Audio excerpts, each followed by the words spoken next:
হাবিবকে নাসকাটা বলে, আল্লাহর হাবিব কষ্ট পায়, আমার আল্লাহ কষ্ট পায়। আমার আল্লাহ বলেন, হাবিব গো আপনি কষ্ট পাইলে আমি আল্লাহ সইতে পারি না। হাবিব গো কষ্ট নিয়েন না গো হাবিব, আপনার পুত্র সন্তান দেই নাই বলে ওরা আপনাকে কষ্ট দিছে, লেজ কাটা বলে। হাবিব গো চিন্তা করেন না গো হাবিব, এই মুহূর্তে এর বিনিময়ে আমি আপনার খুশি করার জন্যই আপনার জন্য একটা হাদিয়া নিয়ে আসছি। কি আছে হাদিয়া? হাদিয়াটা কি? অসম্ভব কারবার। হাদিয়া তো অসম্ভব ব্যাপার। হাবিব আপনি বেজার হয়ে গেছেন, আপনার বেজার আমি আল্লাহর ভালো লাগে না, সেই জন্য আমি আল্লাহ তাআলা আপনাকে দিয়ে দিলাম। এই সময় সূরা কাউসার নাযিল করেন আল্লাহ।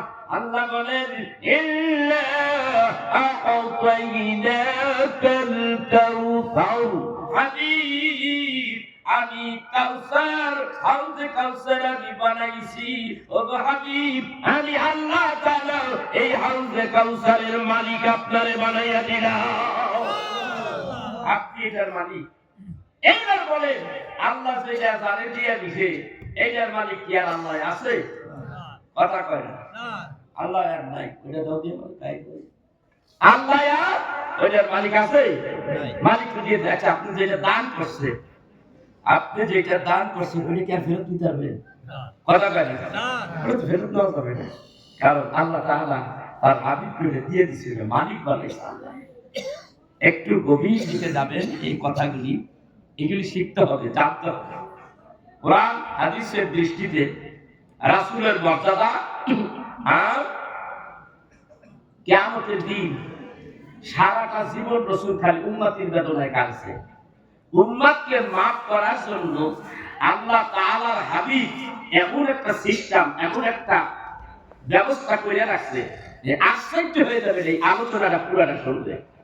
শুনবেন? শুনবেন সবাই?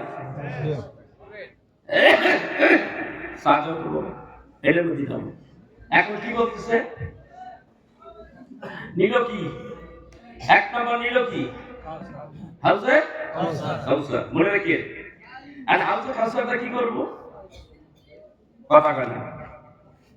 হাউজে কাউসারটা কি করবো? এটা নেওয়ার দরকার কি রাসূলের? এটা দিয়ে আমি করবো এক সাগর হাউজে কাউসারের পানি, এত পানিতে আমি কি করবো? সারা জীবনে ৬৩ বছর জীবনে আমার যতটুকু দরকার একটু হইলে আমার হয়, আর তো লাগে না। এত বড় হাউজে কাউসার, এটা আমি করবো না। এটা কি করবে? সারা জীবন আল্লাহর হাবিব কেঁদেছেন, রব্বি হাবলি উম্মতি বলিয়া। মক্কা নগরে থেকে মদিনায় আসলেন আমার নবী। মদিনায় আসার পরে আল্লাহর হাবিব হঠাৎ করে ৩ দিনের জন্য হারাইয়া গেলেন। মনে আছে এই ঘটনা? ৩ দিন খবর একেবারে সংক্ষেপ করে বলছি। ৩ দিন নাই। আবু বকর ওমর খুঁজা বাই করে, লম্বা ইতিহাসের কথা আমি বলবো না। যাই পাইলেন কোথায়? গুহার ভিতরে। গুহাতে আমি গিয়েছি। ওটাকে গারে সেজদা বলা হয়। ওই সেজদায় মধ্যে রাসূল ৩ দিন করে দিয়েছে, আর খালি রব্বি হাবলি উম্মতি হয়ে কাঁদছে। আবু বকর বলে, আল্লাহর নবী গো, আমি আপনার হিজরতের সাথী। আপনি বলছেন আপনার জন্য যে সাপের কামড় খাইছিলাম আমি, ওই সময়টুকু যেই নেকি আল্লাহ আমাকে দিছে, সারা উম্মতকে যদি তার নেকিগুলো এক পালায় দেওয়া হয় আর আমার নেকিটা যদি আরেক পালায় দেওয়া হয়, তবু আবু বকরের নেকের পালা ওজন বেশি হয়ে যাবে। আর আবু বকর করলো নাকি? কথা কয় না। আবু বকর করছে নাকি? কি করলেন? খালি রাসূলের মহব্বতে রানের উপরে রাসূল মাথা দিয়ে ছুঁইছে, সাপে কামড় দিছে। সাপে যেন কামড় না দিতে পারে, গর্তটার মধ্যে আমি গেছি, অনেক কষ্ট করে উঠছি। কামড় যদি সাপে না দিতে পারে, সেই জন্য আবু বকর সেই ব্যবস্থা আগে ঢুকে কাপড় চুপড় দিয়ে সব ছিদ্র বন্ধ করছে। এটা কিন্তু আমার বানানোর কথা না, বুখারী শরীফের সিরাত অধ্যায় আল্লামা আজিজুল হক সাহেব তার পঞ্চম ভলিউমের মধ্যে কথাটা উল্লেখ করেছেন। দলিল দিচ্ছে কিন্তু। এখন ওইখানে যে একটা গর্ত বন্ধ করতে পারে নাই, পাও দিয়ে আটকায় রাখছে। একটা সাপ ছিল, সাপের অনেক কাহিনী। ওই সাপ তারে কামড় দিল। এরপরে আবু বকর চিৎকারও পারলেন না, কাঁদলেন না, হঠাৎ করে চোখের পানি এসে গেল ব্যথার কারণে। হযরতে রাসূল আরবি সাল্লাল্লাহু আলাইহি ওয়াসাল্লাম ঘুমায় নাই, তন্দা চোখটা বন্ধ করা, রেস্ট নিতেছে, আরাম নিতেছে। এই ঘরটার মধ্যে, এই ঘরটা কতটুকু আমি সব দেখে আসি। এখন আল্লাহর নবী তন্দায়, আবু বকরের বিষের যন্ত্রণায় চোখের পানি গড়াইয়া ওয়াতান্তে রাসূলের এই জায়গায় একটা পড়ছে। নবী চোখ খুলছে, খুলে দেখে আবু বকরের চেহারা দালি কেমন হয়ে গেছে, মানে নির্বর্ণ হয়ে গেছে। আবু বকর এমন কেন? ইয়া রাসূলুল্লাহ, কাফেরদের ভাটাই খাইয়া কাফেরদের চোখের আড়াল হতে পেরেছি, তারা আমাদের শত্রু, কিন্তু এটার ভিতরে একটা সাপ আমাদের ছাড়ে নাই, আমার কামড় দিছে। নবী জিহ্বার থেকে লাগা লাগাইয়া ওখানে লাগাই দিলেন, তিনি ভালো হয়ে গেলেন। ওই সময় এই কথাটা বললেন, আমার আবু বকর, আমি নবীর প্রেম ভালোবাসা যেটুকু দেখাইব, এইটুকু যদি এক পালায় ওজন দেওয়া হয়, আরেক পালায় তামাম ধারে সারা উম্মতের আমলটা যদি আরেক পালায় টান দেওয়া হয়, আমার আবু বকরের নেকির পালার ওজন বেশি হয়ে যাবে। আর আবু বকর কল্পটা কি? ভালোবাসা। কথাটা কইতে পারেন না একটু বুঝাইয়া? কি করলো? ভালোবাসা। কারে ভালোবাসলো? রাসূলকে। তাহলে প্রমাণ হয়ে গেল রাসূলকে ভালোবাসার কারণে আবু বকরের মর্তবা এত হয়ে গেল। ইয়া রাসূলুল্লাহ, আমি আবু বকর নবীজি গো, আমি বহার কিনারে এসেছি গো নবীজি। জীবনের সব নেকিগুলি আমি আপনার উম্মতের জন্য দান করে দিলাম গো নবী। কিচ্ছু রাখলাম না গো নবীজি। ও গো নবীজি, তবু আপনি বের হয়ে আসেন, আপনি আর কাঁদবেন না। আপনার কান্নায় আমি আবু বকর সইতে পারি না গো নবীজি। কে কার কথা শোনে? হযরত আরেক সাথী ওমর দায় দাঁড়াইলেন, ভাই আবু বকর আপনি একটু সরেন, আপনি তো পারলেন না, দেখি আমি একটু চেষ্টা করি। আমার বান্দা বলে, ইয়া রাসূলুল্লাহ, ইয়া হাবিবাল্লাহ, আমি সেই ওমর, আপনাকে মারবার জন্য আমি যখন কসম করেছিলাম আব্দুল্লাহ পোলা মুহাম্মদকে না মারা পর্যন্ত মুখে অন্ন তুলব না, এই যে বের হয়ে গেলাম। লম্বা ইতিহাস, প্রতিবন্ধের কত ঘটনা, কোনটাই বলবো না। একেবারে কাছাকাছি রসুলের, মাত্র রসুলের ডাঙ্গা তলোয়ার নিয়ে হাজির। এখন নবীজির কাছে যে সাহাবীরা আছে, তারা দেখতেছে আবু বকর ওমর আসতেছে, তলোয়ার নিয়ে আকাই আসতেছে। ইয়া রাসূলুল্লাহ, ইয়া হাবিবাল্লাহ, নবীজি গো, আসুন গো নবীজি। আহাম নামের একজন সাহাবী আছে, তার বাড়িতে আপনি ঢুকে যান নবী গো, ওই যে ওমর আসতেছে আপনাকে মারবার জন্য গো নবীজি।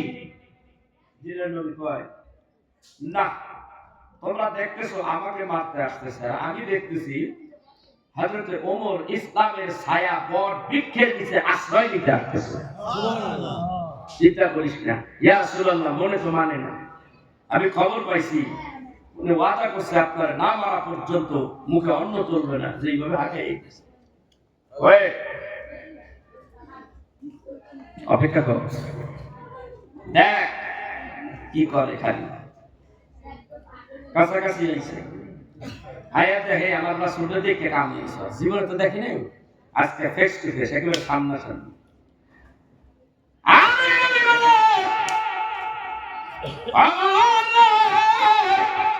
কি কারণে এখানে এসেছো, কি ব্যাপার ইয়া রাসূলুল্লাহ? কিচ্ছু না গো নবীজি, কিচ্ছু না, কিচ্ছু না গো নবীজি। উঠে গেছে, উঠে গেছে, চিন্তা ফিকির সব উঠে হয়ে গেছে।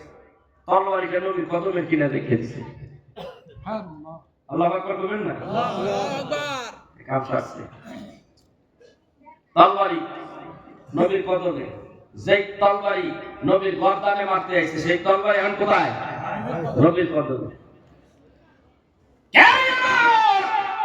আমার নাম মারতে আসছে ইয়া রাসূলুল্লাহ, ইয়া হাবিবাল্লাহ, বুঝতে পারি নাই গো নবীজি, জীবনে আমি আপনারে দেখি নাই গো নবীজি, আজকে সামনাসামনি দেখেছি গো নবীজি।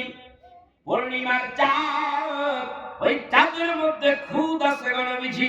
আপনার চেহারা কত সুন্দর, আপনার চেহারা দেখতে এত সুন্দর গো নবীজি। পূর্ণিমার চাঁদের মধ্যে খুদ আছে, আপনার চেহারায় খুদ নাই গো নবীজি। এত সুন্দর মানুষ হয় নাকি? আমার নবী নূরের নবী। কিসের নবী? চেহারা নূর দেখা যায়। আমি তো পাগল হয়ে গেছি আপনার দেখে, ইয়া রাসূলুল্লাহ। জীবনে কোনোদিন দেখি নাই, আজকে দেখলাম, দেখে তো পাগল হয়ে গেছি ইয়া রাসূলুল্লাহ। হুজুর গুহার কিনারে দাঁড়িয়ে কইতেছে, ইয়া রাসূলুল্লাহ, আমি সেই আপনারে দেখতে, আপনাকে মারতে যাইয়া আপনার চেহারা দেখে আমি মুসলমান হয়ে গেছি। সেই দিন আপনারে দেখে আমি বলেছিলাম, ইয়া রাসূলুল্লাহ, হাবিব জলদি করে পাইয়া দেন, লা ইলাহা ইল্লাল্লাহু মুহাম্মাদুর রাসূলুল্লাহ সাল্লাল্লাহু আলাইহি ওয়াসাল্লাম। পরে আপনি মুসলমান হয়ে গেছেন। হাবিব, আমি সেই উম্মত। আপনি তো ওমরের বেলায় বলেছিলেন, আবু বকরের বেলায় একটা বলছেন সাপের কামড় খাওয়া, কথাটা বললেন। আমার বেলায় বলেছেন আমার নামের পিছে আপনি একটা লকাব বসাইছেন, ফারুকে আজম। ফারুকে আজম এর অর্থ হলো সত্য মিথ্যার পার্থক্যকারী, যিনি তার বাপের ছেদ উচ্ছেদ করে ফেলাইছেন। তার বাপ আমার রাসূলকে গালি দিছে, আর দেরি করেন নাই, সাথে সাথে বাপের গর্দান থেকে আল্লাহ আলাদা করে গেছে। এই ওমর একটা বিচার নিয়ে ওমরের কাছে গেছে। এক ব্যক্তি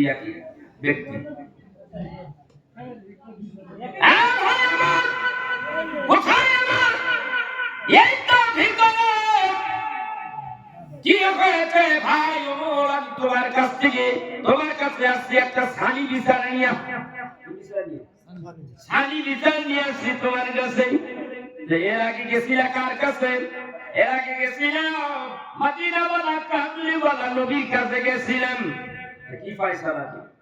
এই বিচার দেখেন, আমি মুসলমানদেরকে সব সময় চাঁদা দেই, টাকা পয়সা দিয়ে হেল্প করি, সাহায্য করি। একটা বিচার নিয়ে গেলাম, বিচারটা আমার মন মতো হয় নাই, বিচারটা আমার ফেভারে আসে নাই, বিচারটা একজন ইহুদির ফেভারে দিছে। বিচারটা আমার মন মতো হয় নাই, সেই জন্য সারি বিচার নিয়ে তোমার কাছে আসে। আমার ডাক দেখায়, বাবা দাদা একটু খারাপ, আমি ঘরে ফিরে আইতেছি। তলবার এটা বাইর করে নিয়ে এসে কল্লার উপরে আল্লাহু আকবার, এই বলিয়া ওই ব্যক্তি তার গর্দানের উপরে মারলেন। হযরত ওমর একটা পানি দিলেন, একটা আঘাত করলেন, কল্লাটা দুই ভাগ হয়ে গেল। ওমর ডাকতে বলেন, আমার রাসূলের বিচার ফয়সালা জালিমের মতো হয় না। সানি বিচার নিয়ে আমি ওমরের কাছে আসলে আমি ওমর তার বিচারটা এইভাবেই করি, এইভাবেই তার বিচার করি।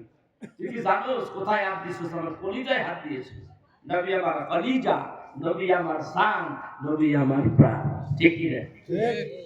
কোথায় এসে বিচার লইয়া? ইয়া রাসূলুল্লাহ, আমি সেই ওমর। আপনি বলছেন আমার পরে যদি মিশকাতের হাদিসের শেষের দিকে আসছে, আমার পরে যদি কোন ব্যক্তি নবী হয়ে আসতো তাহলে আমার ওমর নবী হয়ে আসতো। আল্লাহ আমারে এত সম্মান দিছে, হাবিব আপনার জবানে বলেছে আমার জীবনে যত নেকি আছে সমস্ত নেকিগুলি আমি আপনার উম্মতের জন্য দিয়া দিলাম গো নবীজি। ও নবীজি, আপনি মক্কা থেকে বের হয়ে আসেন, আর রব্বি হাবলি উম্মতি বলে কাঁদতে হবে না। ইয়া রাসূলুল্লাহ, ইয়া হাবিবাল্লাহ, এইভাবে যদি যদি আপনি কাঁদতেন গো নবীজি, আমি ওমর কলিজায় লাগে গো নবীজি, কলিজায় ব্যথা পাই গো নবীজি, আর কাঁদতেন না গো নবীজি, আর কাঁদতেন না। কে কার কথা শুনে? কথাই শুনে। লম্বা ইতিহাস ভাই, আমার অনেক কথা আছে, এই জন্য এখানে কথা বন্ধ রাখবো। আল্লাহ বললেন অনেক লম্বা ইতিহাস, আমি একটু টাইমে সামনের দিকে যাচ্ছি। আল্লাহ কয় হাবিব মাথা তোলেন, চিন্তার কোনো কারণ নেই, ব্যবস্থা আপনার উম্মতের জন্য করলাম। 3 দিন পর হযরত হাসান হোসেনকে কুরবানি দিলাম। ও হযরতে মা ফাতেমা বললেন, আল্লাহ আমার বাবার আর কান্দাইব না, আর কত কান্দাইব, আমার হাসান হোসেনকে তোমার রাস্তায় কুরবানি দিয়ে দিলাম। আল্লাহ খুশি হয়ে জিবরাইলকে কয়, যা জিবরাইল এইবার যা।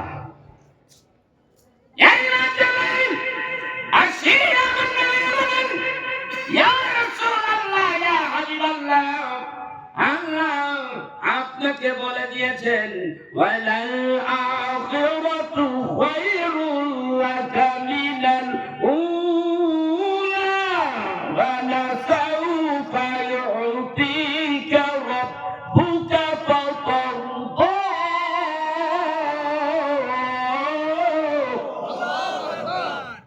আমিন। ওয়ালাল আখিরাতু খায়রুল লাকা মিনাল উলা, এই দুনিয়ার জিন্দেগি চাইতে আখিরাতের জিন্দেগি আপনার জন্য উত্তম হবে। আল্লাহু আকবার বলেন। খেয়াল করে কিসে কি কথা মনে আছে? কথা কেন মনে আছে? কথা এক কথা মনে না থাকলে কিন্তু ওয়াজ শুনতে পারবেন না। একটা ইম্পর্টেন্ট কথা, এটা একটা অত্যন্ত বুঝতে পারলে সহজ, না বুঝলে কঠিন।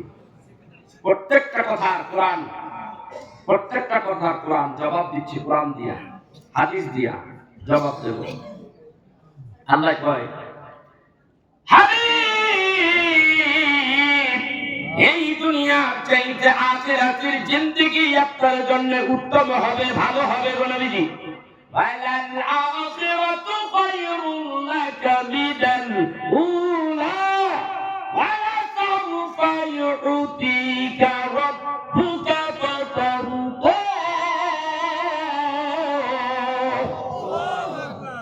কি কয় হাবিব, আমি আপনারে খুশি করে দেব। আল্লাহ পাক করবেন না, এই তো প্লাস পয়েন্ট। আর আল্লাহ কয় হাবিব আপনারে আমি খুশি করে দেব, যেইভাবে করার সেইভাবেই করব। অতক্ষণ খুশি করতেই থাকবো যতক্ষণ আপনি পরিপূর্ণ খুশি হবেন না। এখন এই আয়াতে কথাগুলি আমি একটা তাফসীরের রেফারেন্স করব, ট্রান্সফার করব। তাফসীরের নাম হলো তাফসীরে আজিজি। আল্লামা মুহাদ্দিস আব্দুল আজিজ দেহলভী রাহমাতুল্লাহ আলাইহি সূরা ওয়াদ-দুহা তাফসীরে লেখেন, রাসূল কি কইলেন এই সময়? আল্লাহ কয় হাবিব আমি আপনারে খুশি করে দেব। এই গরম পানি আমি তো একটু, আমি আপনারে খুশি করে ছাড়ব।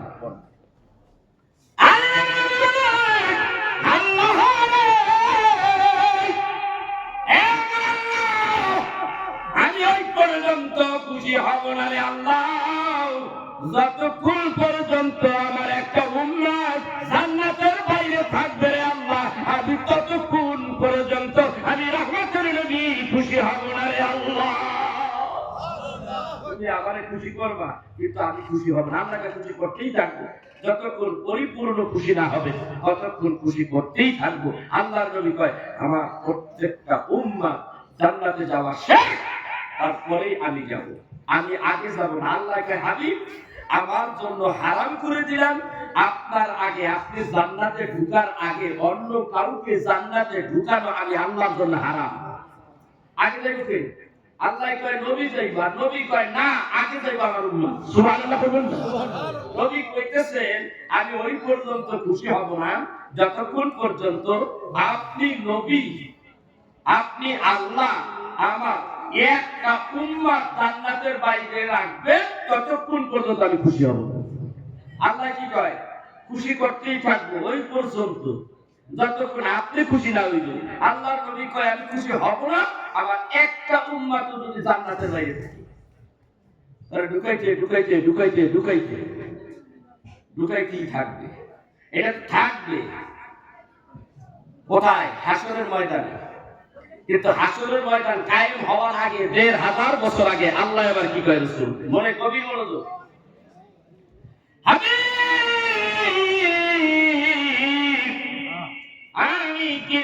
আপনারে খুশি করেই ছাড়বো। আচ্ছা, আমি খুশি হব না আমার একটা উম্মত জান্নাতের বাইরে থাকা পর্যন্ত। আমার আল্লাহ ডাকতে কয়, হাবিব গো আমি বুঝতে পেরেছি, আমি বুঝতে পারছি, এখন আর আমার কিছু করার নাই। জান্নাতের মালিকই আপনি। জান্নাতের মালিক কে? হাউজে কাউসারের মালিক কে? কথা কয় না কে? আমার রাসূল। এবার জান্নাতের মালিক কে? কথা কয় না।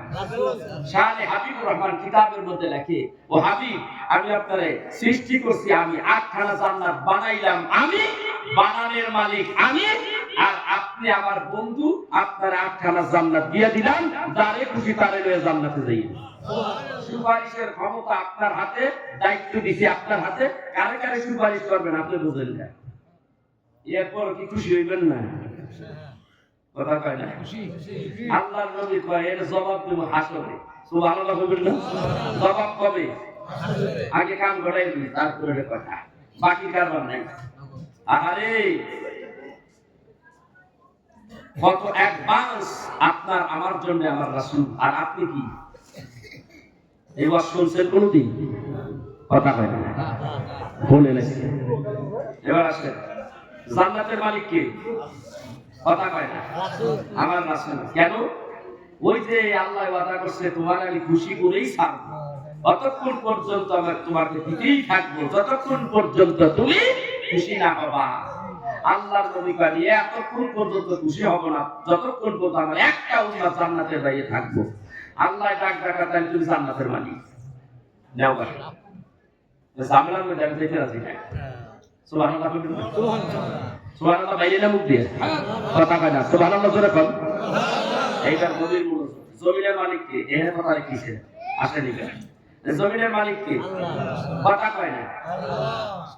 এই জমিনের মালিক আল্লাহ এবং তার রাসূল। কথা কয় না। আল্লাহ আর তার রাসূল কে? এবার আসেন সহিহ বুখারীর হাদিস ৭৩৪৮ নম্বর হাদিস, বুখারী। ভালো করে মিলান, না হইলে আমার কাছে আসেন আমি মিলাইয়া দিই। সহিহ বুখারীর হাদিস, আল্লাহর নবী কি বলে? একটু দরুদ শরীফ পড়েন, আল্লাহুম্মা সাল্লি আলা সাইয়্যিদিনা মাওলানা মুহাম্মাদ ওয়া আলা আলি সাইয়্যিদিনা মাওলানা। আর জোরে আল্লাহুম্মা সাল্লি আলা সাইয়্যিদিনা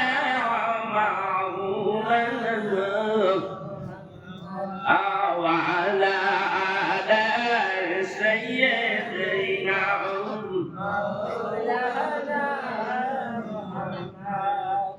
হযরত আবু হুরায়রা থেকে হাদিস রওয়ায়াত, আল্লাহর হাবিব বলেন তিনি মসজিদে নববীর ভিতর থেকে বের হয়ে আসলেন। বের হওয়ার পরে সাহাবীদেরকে বললেন, আসো গো সাহাবী তোমরা আমার লগে, আমার সঙ্গে চলো। আবু হুরায়রা থেকে হাদিস রাওয়ায়াত, আবু হুরায়রা বলেন আমরা সবাই রওনা হইলাম, নবী আমাদেরকে নিয়ে ইহুদের দুর্গে চলে গেল। কোথায়? ইহুদিদের দুর্গের মধ্যে চলে গেল। আল্লাহর হাবিব ইহুদিদের দুর্গে যাইয়া ডাকতে বলেন, এই ইহুদিরা তাদের স্বভাব পালন, পৃথিবীর মধ্যে শ্রেষ্ঠ নিকৃষ্ট জাতি হইল ইহুদি জাতি। ইহুদিরা পৃথিবীর মধ্যে এমন কোন কাজ নাই ইহুদিরা যা করে না। এই ইহুদিরা মুসলমানদেরকে অসহায় মারে, সেইখানে পায় সেইখানেই মারে, মুসলমানদেরকে মারতে মারতে শেষ করে দিল। ফিলিস্তিনের মুসলমানদেরকে এত মারা মারলো, আজকে খবরে পাইলা বলা স্বীকার করছে, ইসরায়েল স্বীকার করছে ফিলিস্তিনের মুসলমান বেশি মারি নাই, মাত্র ৭০,০০০। ৭০,০০০ মারছে। কত লাখ যে মারছে হারামজাদা, কত বড় খারাপ। স্বীকার করছে কত? ৭০,০০০। কত লাখ যে মারছে আল্লাহই ভালো জানে। এই মুসলমান জাতি তোমরা ইহুদিরা যখন ফিলিস্তিনের বর্ডারের মধ্যে আইসা এতিমের মতো দাঁড়াইছিলাম।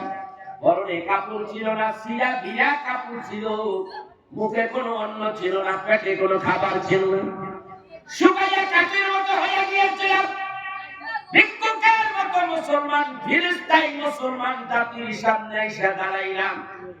মুসলমান আল্লাহরে ভয় পাই, তুমি কোন জাতের মানুষ সেইটা চিন্তা করে নেই, একমাত্র চিন্তা করেছে এই মানুষগুলি আল্লাহর সৃষ্টি, আল্লাহ তো সৃষ্টি করেছে এই জাতিকে, এই মানুষগুলি এত কষ্ট করতেছে, আয় রে ভাই আয় আয় আমাদের দেশে থাক, বসবাস কর। আরামের জন্য সুযোগ করে দিল। এই হুজুর বাচ্চারা আরাম পাইতে পাইতে আস্তে আস্তে গোটা ইসরায়েলের মধ্যে তারা কি করলো, গোটা ইসরায়েলের মধ্যে তারা ইহুদির বাচ্চারা আস্তে আস্তে গোটা ইহুদি, ওই ইহুদি জাতিরা গোটা ইসরায়েলটারে দখল করলো।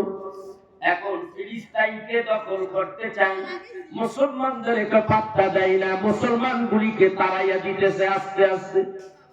মুসলমান তার নিজস্ব জন্মভূমি ছেড়ে অন্যত্র যেতে চায় না বলে তাদের উপরে বম্বিং করে মুসলমান জাতিগুলির মাইরা সাফ করে দিতে আসে। এইটা প্রতিদান। আমি তোর এক সময় উপকার করছি, এই দেশে তোদের জায়গা দিলাম, আজকে আমরা মুসলমান, তো আমাদেরকে মারতেছিস আর আমাদের পথ যাইতে। এবং রাসূলের জামানায় উহুদের ময়দানে নবীজি সাহাবীদেরকে নিয়ে যাচ্ছেন, নবীজি আগে আগে যাইতে যাইতে অনেক দূর। আব্দুল্লাহ বিন উবাই ইহুদির বাচ্চা, এই আব্দুল্লাহ বিন উবাই মুনাফিকের নেতা, বড় সর্দার, পিছন থেকে 300 লোক লইয়া ভেঙে গেছে। মুনাফিক সর্দার এই আব্দুল্লাহ বিন উবাই, এই জাতি এত নিকৃষ্ট জাতি, মদিনার তথ্যপাত্রগুলো তারা বিভিন্ন জায়গায় ছড়াই দিত গোপন কথাগুলো। নবীজি এটা জানতে পেরে তাদেরকে আল্লাহর হুকুমে এই ইহুদি জাতিদেরকে মদিনা থেকে বাইর করে দিলেন। তার আগের ঘটনা আল্লাহর হাবিব তাদেরকে সুযোগ দিলেন। ওই যে মসজিদে নববী থেকে বেরিয়েছে, হাদিসের কথা এখান থেকে আমরা শুরু করলাম। নাম দিয়ে বলেন ইহুদিরা, তোমরা শোনো, এই মুহূর্তে কলিমা পড়ো, ইলাহা ইল্লাল্লাহু মুহাম্মাদুর রাসূলুল্লাহ সাল্লাল্লাহু আলাইহি সাল্লাম। তোমরা কলিমা পড়ো। এখন ইহুদিরা জবাব দিচ্ছে, আবুল কাসেম, কাসেমের পিতা, তুমি যে দাওয়াতটা দিলা, আল্লাহ তোমাকে মেসেজ দেওয়ার জন্য দুনিয়ায় পাঠাইছে, দাওয়াত দিলা, আমরা শুনছি, দাওয়াত দিছো, ভালো কথা। এখন তারা দাওয়াত কবুল করবো কি করবো না সেটা তাদের ব্যক্তিগত ব্যাপার, সেটা এইরকম বুঝাইতে চায়। আল্লাহর হাবিব দ্বিতীয়বার বললেন, এই ইহুদিরা, তোমরা কলিমা পড়ো আর এই দেশের মধ্যে শান্তিতে থাকো। তুমি জানো আল্লাহ এই জমিনের মালিক, আল্লাহ আর তার রাসূল। এই বুখারী হাদিস, এই যে বাবা, এবং হাদিসের মিলে দেখেন হাদিস, এই যে দেখেন 7348 নম্বর হাদিস, ঠিক আছে বেটা? ঠিক আছে, আমার কাছে গোটাটাই আছে, বুখারী শুক্রাত আছে। এইবার নাম কি বলে, ইহুদির বাচ্চা কত বড় খারাপ, মদিনাকে তারা দখল করে খাবে, এই পরিকল্পনা আরো আগের থেকে। কিন্তু এখন কিছু বাস্তবায়িত হচ্ছে, যেমন ফিলিস্তিনকে তারা মুসলমান মুক্ত করতে চায়, মাইয়া সাফ করে ফেলায়, যাবিনা যখন সব মাইয়া ফেলাবো, তবু এই দেশে তোদের জায়গা নাই, আমরা তো তখন করে খাবো। ইহুদিদের চিন্তা কত জঘন্য খারাপ। পৃথিবীতে এমন কোন কাজ নাই ইহুদি বাচ্চা, কুত্তার বাচ্চারা না করছে। কুত্তা কুকুরের মধ্যে যেই স্বভাব, পশুর মধ্যে যেই স্বভাব, ইহুদিদের মধ্যে সেই স্বভাব, নিকৃষ্ট স্বভাব ইহুদির বাচ্চাদের। জানেন জানেন তো, এত জঘন্য খারাপ। আল্লাহর অভিশপ্ত জাতি ইহুদি জাতি। আল্লাহর হাবিব বলেন, 3 নম্বর বলা, শান্তিতে থাকো,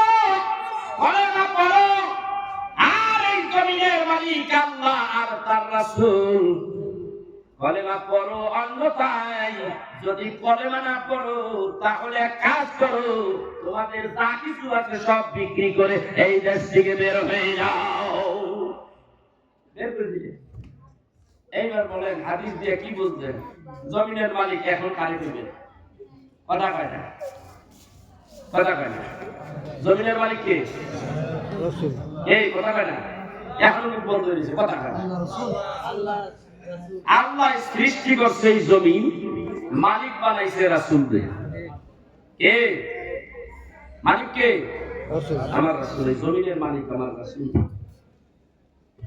কে কতটুক পাবে, মা কতটুক পাবে, মেয়ে কতটুক পাবে, ছেলে কতটুক পাবে, আল্লাহ কোরআনে বিস্তারিত বলে দিয়েছে। সব কথাগুলি রাসূল উম্মতের কাছে খুলে খুলে বলে দিয়েছে। আল্লাহু আকবার। আল্লাহর নবী সব করে বুখারীর মধ্যে, বুখারীর হাদিসের মধ্যে সব বিস্তারিত বলে দিয়েছে। কতটুক মায় পাইবো, বাপে ছেলে পাবে, মেয়ে পাবে, কে কতটুক পাবে, সব বর্ণনা ডিসক্রিপশন সবটুকুই বুখারীর মধ্যে আল্লাহ ঢুকাই, রাসূল ঢুকাই দিয়েছে, বলে দিয়েছে। এই জমিনে আইন কার? আল্লাহ। কথা কয় না। এরপরে কার? আল্লাহ। আল্লাহ রাসূলের আইন চলবে। কথা বলেন না কেন? জমিন আল্লাহর, জমিন রাসূলের।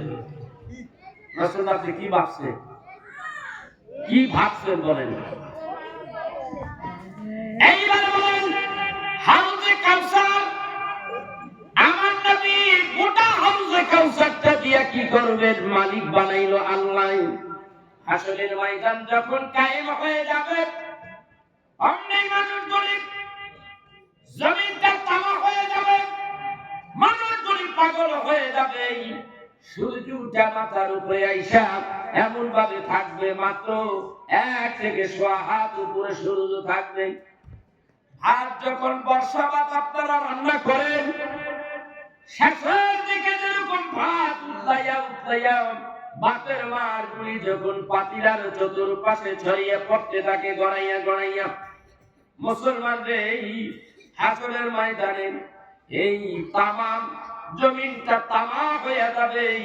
নিচের দিকে পাহাড় গরম হবে, উপরের দিকে তোমাকে সূর্য এত কাছে চলে আসবে, তার তাপে তোমার মাথার মগজগুলি টকবক করবে, চতুর্দিকে গলে গলে পড়বে, আর পানি তৃষ্ণায় তখন তুমি তা চেটে চেটে খাইবা। আল্লাহর কোরআন বলে।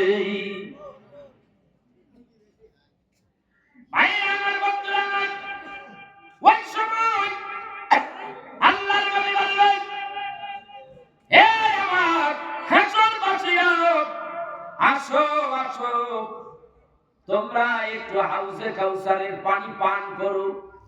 আল্লাহর হাবিব ঘোষণা দিয়ে দেবেন, এমন কি মানুষেরা দলে দলে যাবে, দলে দলে যাবে, দলে দলে যাবে। আল্লাহর হাবিব তাদেরকে একটু একটু করে হাউজে কাউসারের পানি পান করাইয়া দেবে।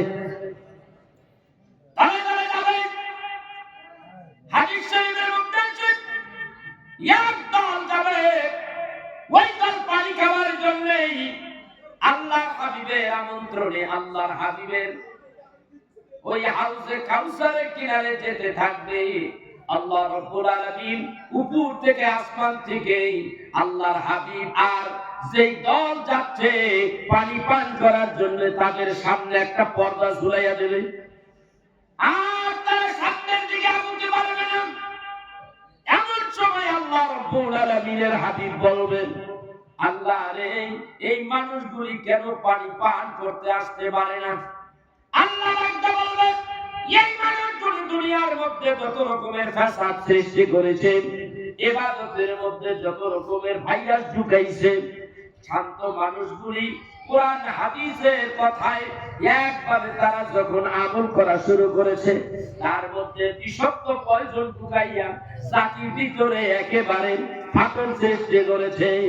এই মানুষগুলিকে হাউজে কাউসারের পানি আমি আল্লাহ এই মানুষগুলির কপালে রাখি নেই। হাদিস শরীফের মধ্যে আছে, আল্লাহ রাব্বুল আলামিনের হাবিবের হাতে 2-1 ফোঁটা পানি যদি তার বুকের মধ্যে যদি ঢুকাইয়া দেওয়া হয়, হাউজে কাউসারের পানি যদি সে পান করে ফেলায়, আল্লাহর জান্নাত ওই মানুষটার জন্য তখনই ওয়াজিব হয়ে যাবে। শুধু তাই নাই, হাউজে কাউসার যে পান করবে আল্লাহর জান্নাতের মধ্যে যাবে, আর জীবনে কোনোদিন তার পানির পিপাসা লাগবে না। এই হলো হাউজে কাউসার। এত বড় দামি একটা জিনিস যে জান্নাতবাসী হবে, সে মানুষ এই হাউজে কাউসারের পানি তার কপালে ঢুকবে। আর এই হাউজে কাউসারের পানির মালিক হলো আমার আল্লাহর হাবিব। সুবহানাল্লাহ বলেন। আল্লাহ বলেন, হাবিব আমি আপনাকে এর দায়িত্ব দিয়েছি, আপনি এটার মালিক হয়েছেন, আপনি যারে খুশি তারে খাওয়াইবেন, কিন্তু মাছের মধ্যে কিছু জাতিরে খাওয়াইতে পারবেন না। সেইখানে আমি কি করব? বাধা সৃষ্টি করব। এই সেই বাধাওয়ালা লোকগুলি, মানুষ নানা দলের মানুষগুলি তখন পাগল পারা হয়ে যাবে, একটু পানি চাই, পানি পানি পানি। তখন তারা যেতে থাকবে, ইহুদি খ্রিস্টান নাসারা বিভিন্ন জাতের লোকেরা তখন পাগল হয়ে যাবে। এরা কি রাসূলের হাতে পানি পাবে? আপনার ইনসাফে কি বলে? ওই সময় পর্দা পড়বে, এরা পাবে না। আখিরি পয়গম্বর তার উম্মতেরা এই পানি পান করবে, আর পানি পাইব, আর তারা জান্নাতের দিকে যেতে থাকবে। আল্লাহু আকবার কবীরা। ভাইরা আমার, বন্ধুরা আমার, সহিহ মুসলিম শরীফের হাদিস, বুখারী শরীফের মধ্যে আছে, হাসরের ময়দানে মানুষগুলি যখন দেখবে একেবারে 50,000 বছরের রাস্তা, হাসরের ময়দান 30,000 বছরের রাস্তা হবে পলসিরাতের ব্রিজ। এই যদি হয়, এই 80,000 বছরের রাস্তা, 50,000 বছরের রাস্তা, মানুষগুলি পাগলের মতো হয়ে যাবে। তখন একটা সময় সবাই এক জায়গায় হইয়া বলবেন, আমরা কিভাবে এখান থেকে মুক্তি পেতে পারি? তাহলে আমাদের একজন ব্যক্তিকে ধরতে হবে। চলো যাইগো আমরা হযরতে সাইয়েদনা আবুল বাশার আদম আলাইহিস সালাতু ওয়াস সালাম কোথায়? আমরা তাকে যাইয়া বলি যে আদম নবীকে সমস্ত মানুষের উপরে তার গর্দানটা উঁচু হয়ে থাকবে, লম্বা শ্রেণীর মানুষ তার কাছে যাবেন। সমস্ত হাসরবাসীগুলি যাইয়া আদম নবীর চতুর্দিকে জড়ো হবেন। এ বাবা আদম, আদম নবী গো, আপনি হইলেন আবুল বাশার পয়গম্বর আদম আলাইহিস সালাতু ওয়াস সালাম, আপনি হলেন প্রথম নবী গো। আমরা আসছি আপনার কাছে, এই হাসরের ময়দান থেকে আমরা কিভাবে বাঁচতে পারি, আমাদের ব্যাপারে আমাদের পক্ষ থেকে আল্লাহর কাছে আপনি একটু দরখাস্ত করেন, সুপারিশের ব্যবস্থা করেন। আদম আলাইহিস সালাতু ওয়াস সালাম বলবেন, আমি এই কাজের যোগ্য নই, কারণ আমার তো একটা ভুল আছে। কি আছে? ভুল। হাদিস শরীফ আছে। এই কথা আমি এই জন্য নিয়ে আসলাম, আল্লাহর হাবিব আপনার কোন কোন জায়গায় উপকার করবে, আল্লাহর হাবিবকে কেন আপনি মানবেন? মানলে জান্নাত পাবেন, না মানলে জাহান্নামী হবেন। ভাইরা আমার, বন্ধুরা আমার, সবাই যে যখন আদম নবীকে ধরবে, আদম নবী বাস একটা কথা বলে ফেলবেন, আমিও তো একটা ভুল করেছিলাম। আদম নবীর ভুল কি ছিল? কথা হয় না। কি ভুল ছিল? জান্নাতের মধ্যে আদম নবীকে আল্লাহ রাখলেন। আল্লাহ তাআলা জান্নাতের মধ্যে বাম পাজরের হাড্ডি দিয়া হযরতে হাওয়া আলাইহিস সালাতু ওয়াস সালামকে তৈয়ার করলেন। করার পরে দিয়ে আল্লাহ তাআলা বললেন, তোমরা দুইজনে জান্নাতের মধ্যে থাকো, খবরদার খবরদার, লা তাকরাবা হাযিহিস শাজারা, ওই বৃক্ষটার কাছে যাইও না, আমি বলে দিলাম। শয়তান ইবলিস ওইটা আদম নবীকে সেজদা করে নাই, সেই জন্যই তো ইবলিসরা আদম সন্তানের পিছনে দুশমনের মতো লেগে আছে। এবার দেখো আল্লাহ মানুষদেরকে জান্নাত দেবেন, আর আমি এমন কাম ঘটাইয়া দেব মানব জাতি দিয়া যেন তারা জাহান্নামে যায়, জান্নাত জানি নসিব না হয়। কিতাবের মধ্যে আছে আদম আলাইহিস সালাতু ওয়াস সালাম তার কাছে যাইয়া শয়তান সাপের রূপ ধরিয়া যাইয়া জান্নাতের মধ্যে যাইয়া বলেন, আদম রে যখন ধোঁকা দেয়, আদম বলে না, সম্ভব না, আল্লাহ কইয়া দিছে। আদম নবীর কাছে যখন প্রেস পাই না, হযরতে হাওয়া আলাইহিস সালাতু ওয়াস সালাম, মহিলা মানুষ তাড়াতাড়ি পটান যায়, ঠিক না? মহিলাদের তাড়াতাড়ি পটান যায়, ঠিক না? তুমি জানো না আল্লাহ কি জন্য কইছে? বলে খাও, ওই জায়গার ওই বৃক্ষের ফল খাও। মা হাওয়া আলাইহিস সালাম কয় না খাবো না, আল্লাহ নিষেধ করছে। আরে এটা মিশা কথা, ওইটা খাইলে তুমি চিরকাল জান্নাতে থাকবা, আর বাইরে হইতে হবে না, তাই নাকি? এই যে প্রমিস, তাই নাকি? আল্লাহর হাকিকত গোপন রাখছে, চিন্তা করছে আল্লাহ তাআলা তোমাদেরকে অচিরেই জান্নাত থেকে বের করে দেবে যদি ফল না খাও। চিন্তা করছে, তার মানে কি অচিরে বাইর করে দেবে? ঠিক আছে, এই কাম করাই যদি কি অচিরে বাইর করবো, কথা বুঝতে পারছেন না? ওটা ওর মধ্যেই বেরিয়ে গেল, অনেক লম্বা কথা। হযরত হাওয়া আলাইহিস সালামকে যখন এইভাবে বললেন, শয়তানরা যখন বলল, হাওয়া আলাইহিস সালাম ওখান থেকে ফল পারলেন, নিজে খাইলেন, আদম নবী খাওয়াইলেন। আদম নবী যখন খাইলেন, কোন কোন বর্ণনায় আছে আদম নবীর এই গলার কাছাকাছি যখন চলে গেছে, আদম নবী বলে কি খাওয়াইলা? বলে ওই বৃক্ষের গাছ ফল খাওয়াইলাম। আদম নবী গলার ভিতর দিয়া নামার আগে এই জায়গায় কি দিয়া যাচ্ছে? এই যে ঠিক আছে, এই যে ফল কোন দেন খুলে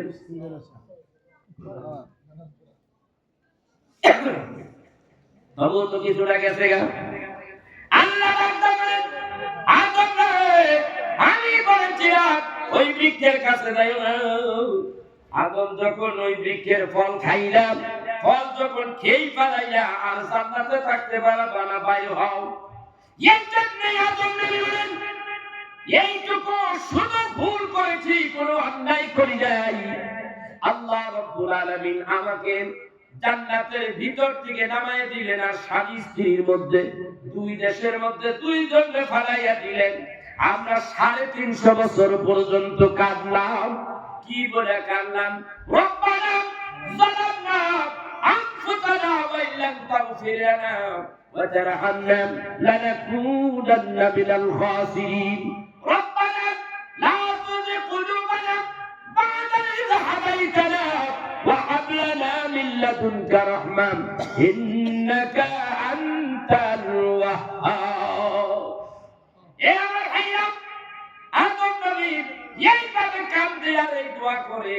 এই দোয়ার কত দাম আপনি জানেন না? হাজী সাহেবরা যখন মক্কা নগরে যায় হজ করার জন্য বা উমরা করার জন্য, কাবা বাইতুল্লাহ শরীফকে যখন তোয়াফ করবেন, তখন এই তোয়াফের মধ্যে এই দোয়া আছে না নাই? আছে। রব্বানা যালামনা আনফুসানা ওয়া ইল্লাম তাগফির লানা। ওই জায়গায় কাবা বাইতুল্লাহ শরীফের যেই জায়গায় ঘরের দরজা থেকে পার হইলেই ওখানে দুরূদ শরীফ পড়তে হয়। যখনই আপনি যখন ইব্রাহিম নবী ওই যে এই মাকামে ইব্রাহিম পার হইলেন, ওই সময় দুরূদ শরীফ পড়বেন। মোরটা যখন পড়বেন তখনই আপনার পড়তে হবে রব্বানা যালামনা আনফুসানা ওয়া ইল্লাম তাগফির লানা ওয়া তারহামনা লানাকুনান্না মিনাল খাসিরিন। এইভাবে দোয়া পড়তে হয়। আবার যখন সাফা মারওয়ার মধ্যে যাইবেন, সাফা মারওয়ার মধ্যে যাইয়া রব্বানা যালামনা আনফুসানা পড়তে হয়। আবার যখন সেই আরাফার ময়দানে যখন যাবে, সেইখানে যাইয়া দোয়া করতে হয় রব্বানা যালামনা আনফুসানা ওয়া ইল্লাম তাগফির লানা ওয়া তারহামনা লানাকুনান্না মিনাল খাসিরিন। এই দোয়াগুলি মেন জায়গায় পড়তে হয়। তাইলে বুঝা গেল এই দোয়ার বরদান, এটা একটা দাবি দোয়া। এই দোয়ার উপরে দোয়া হয় না।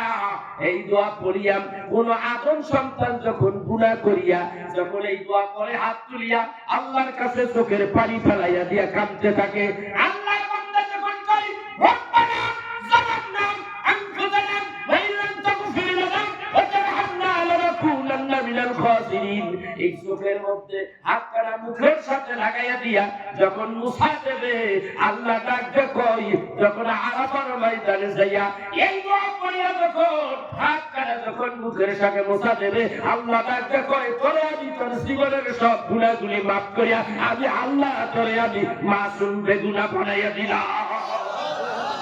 হাদিস শরীফের মধ্যে আছে শয়তান তখন ওখানে দাঁড়াইয়া আমরা কোথায় এই লোক কামরা খায়, হাই হাই রে ওর পিছনে কতদিন ধরে লেগে গেছি, কামটা করবো। আর আল্লাহ এর একটা ভাইকারি ধরে মাফ করে দিচ্ছে। সুবহানাল্লাহ। আর কি ওয়াজ করবো? এর সাথে ভালো দামি ওয়াজ আমার কাছে এখন নাই। আল্লাহ, কিছু বলার আছে? হ্যাঁ, এরপরও শাহজাদপুরের ভাইরা ঘরের মধ্যে শুয়ে রয়েছে, কি জানেন আপনি? কয় হুজুর ওয়াজ করবে, কোন টাকা জানা তাই ও জানি করতে পারি, কি জানেন আপনি? আসে আপনি জানেন দেখেন, এই যে আজকে কথাগুলি বললাম, আপনি বলেন 30 বছরে কি শিখছেন? ওয়াজ শুনছেন 20 বছর, 25 বছর, 30 বছর ওয়াজ শুনলেন, কি শিখছেন আমার একটু বলেন। আজকে যেটুকু শুনাইলাম এটা তো জানার দরকার, কথা হয় না, জানার দরকার আছে। আমি অন্যদিকে কিন্তু ওয়াজ করতে পারি। ওই যে সূরা আর রহমান তেলাওয়াত করছি, আমি চাইছিলাম সূরা আর রহমান থেকে তেলাওয়াত করছি, এইটার উপরে কিছু কথা বলবো। সূরা আর রহমান এর তাৎপর্য নিয়ে আমি আলোচনা করব, খুব একটা দারুণ আলোচনা। আল্লাহ কেন ওইদিকে যাওয়া যাবে না, আমার আল্লাহ এদিকে নিয়েছে। হ্যাঁ, আমি কোন দেশে ছিলাম, যাবো কোন দেশে, আল্লাহ আমার কোন দেশে নিয়েছে চিন্তা করছে। সুবহানাল্লাহ বলবেন না? এই জাতির জন্য এটা দরকার, এই জন্য আল্লাহ এখানে নিয়েছে।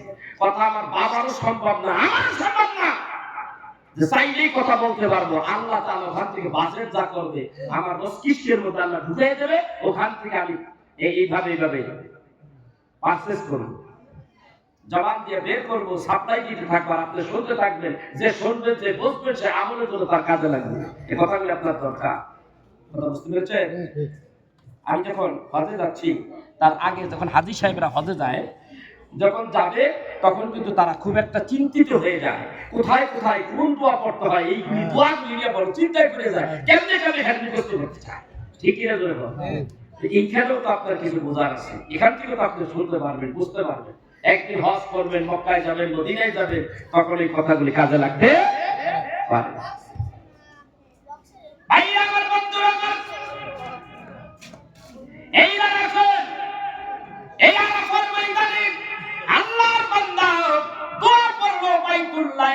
দোয়া করার সময় দোয়া করলো রব্বানা যালামনা, আবার কইতেছি, রিপিট করলাম আবার আরেকটু সুন্দর করে। এই কাবা বাইতুল্লাহ 7 তওয়াফ দিতে হয়, 7টা চক্কর দিতে হয়, 7 চক্করের মধ্যেই রব্বানা যালামনা বলতে হয়। এরপরে যখন সাফা ওয়াস সাফা ওয়াল মারওয়াতা মিন শাইরিল্লাহ, আপনি যখন সাফা মারওয়া সাই করবেন, তখনও কিন্তু ওখানে 7টা চক্কর দিতে হবে, ওখানে যে এই দোয়া পড়তে হয়। আল্লাহ কয় দোয়া শুনলাম, কাবা করে বললি দোয়া শুনলাম, সাফা মারওয়ায় শুনলি দোয়া শুনলাম। যখন আরাফার ময়দানে কদম দিয়া তখন বলে রব্বানা যালামনা আনফুসানা ওয়া ইল্লাম তাগফির লানা ওয়া তারহামনা লানাকুনান্না মিনাল খাসিরিন। সবাই বলেন রব্বানা যালামনা আনফুসানা ওয়া ইল্লাম তাগফির লানা ওয়া তারহামনা লানাকুনান্না মিনাল খাসিরিন। আরাফার ময়দানে যখন এই দোয়া করে আল্লাহ কয় এইবারও শুনলাম, যখন দোয়া করিয়া মুখের সঙ্গে এইভাবে হাতটা মুছে দেয়, আল্লাহ কয় জীবনের সব গুনাহগুলি তোর মাফ করে দিলাম। আল্লাহু আকবার। কেন মাফ করবে আরাফার ময়দান? এই আরাফার ময়দানে মাফ করার কি ইতিহাস রয়েছে? আরাফার ময়দানে হযরতে বাবা আদম আলাইহিস সালাতু ওয়াস সালাম যখন ডাক দিয়া বলতে লাগলো, আল্লাহ রে, আমি 350 বছর কেঁদেছি, এইবার আমি আকাশের দিকে মুখটা উঠাইলাম, উঠাইয়া দেখি আকাশের গায়ে কি লেখা রয়েছে, এটা আমার নজরে এসেছে। ভাইরা আমার, সূরা শরীফের প্রথম বলিয়াদের মধ্যে এই কথাটা লেখা রয়েছে। বাবা আদম আলাইহিস সালাতু ওয়াস সালাম দেখে, আকাশের দিকে তাকায়া দেখে, নূরের অক্ষরে লেখা রয়েছে লা ইলাহা ইল্লাল্লাহু মুহাম্মাদুর রাসূলুল্লাহ সাল্লাল্লাহু আলাইহি ওয়াসাল্লাম। এই নাম ডাকতে বলে, আল্লাহ রে, আমি দেখতে পাচ্ছি তোমার নামের পাশে একটা নাম দেখতে পাই। এই জন্য কবি ডাক দেয়া বলে, আদম নামে সর্বপ্রথম আমায় তুমি বানাইয়া, তোমার নামের পাশে কাহার নাম গোরা কইলা লেখিয়া। আল্লাহ জবাব দেয়, বন্ধু আমার মুহাম্মাদের আমার সাথে জড়িত, বন্ধু স্মৃতি না হইলে আসমান জমিন না হইতো। আমার হাবিবকে যদি আমি সৃষ্টি না করতাম, আদম রে, আমি আল্লাহ কিছুই সৃষ্টি করতাম না রে। রে আদম, তুই জানোস না এইটা আমার কেমন বন্ধু?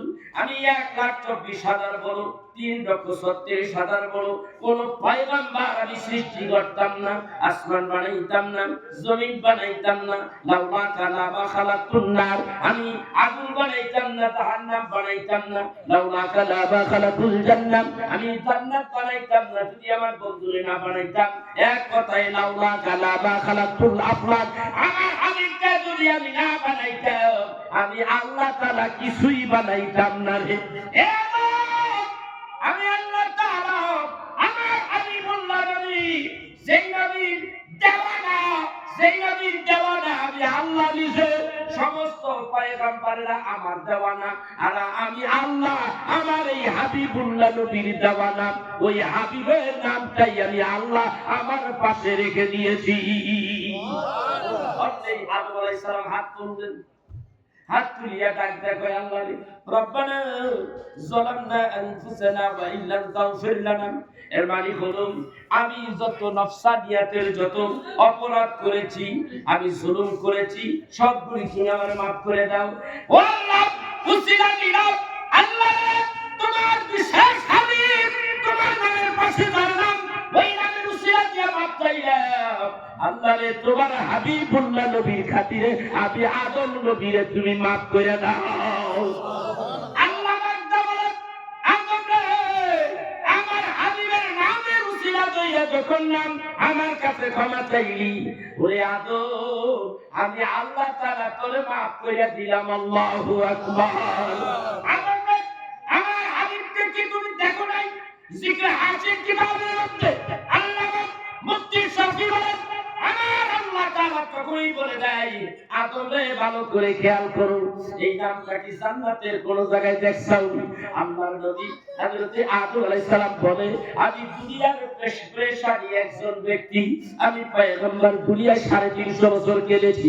আমার একটু খেয়াল করতেছে, খেয়াল করতে করতে হঠাৎ তার মনে পড়ে যায়, আল্লাহ গো, তুমি তো আমারে সৃষ্টি করলা, আমার বানাইয়া জান্নাতের মধ্যে জায়গা করে দিলা, জায়গা করার পরে জান্নাতের মধ্যে তুমি আমার সিজদার মধ্যে রাখলা, আমি সিজদায় পড়ে রইলাম।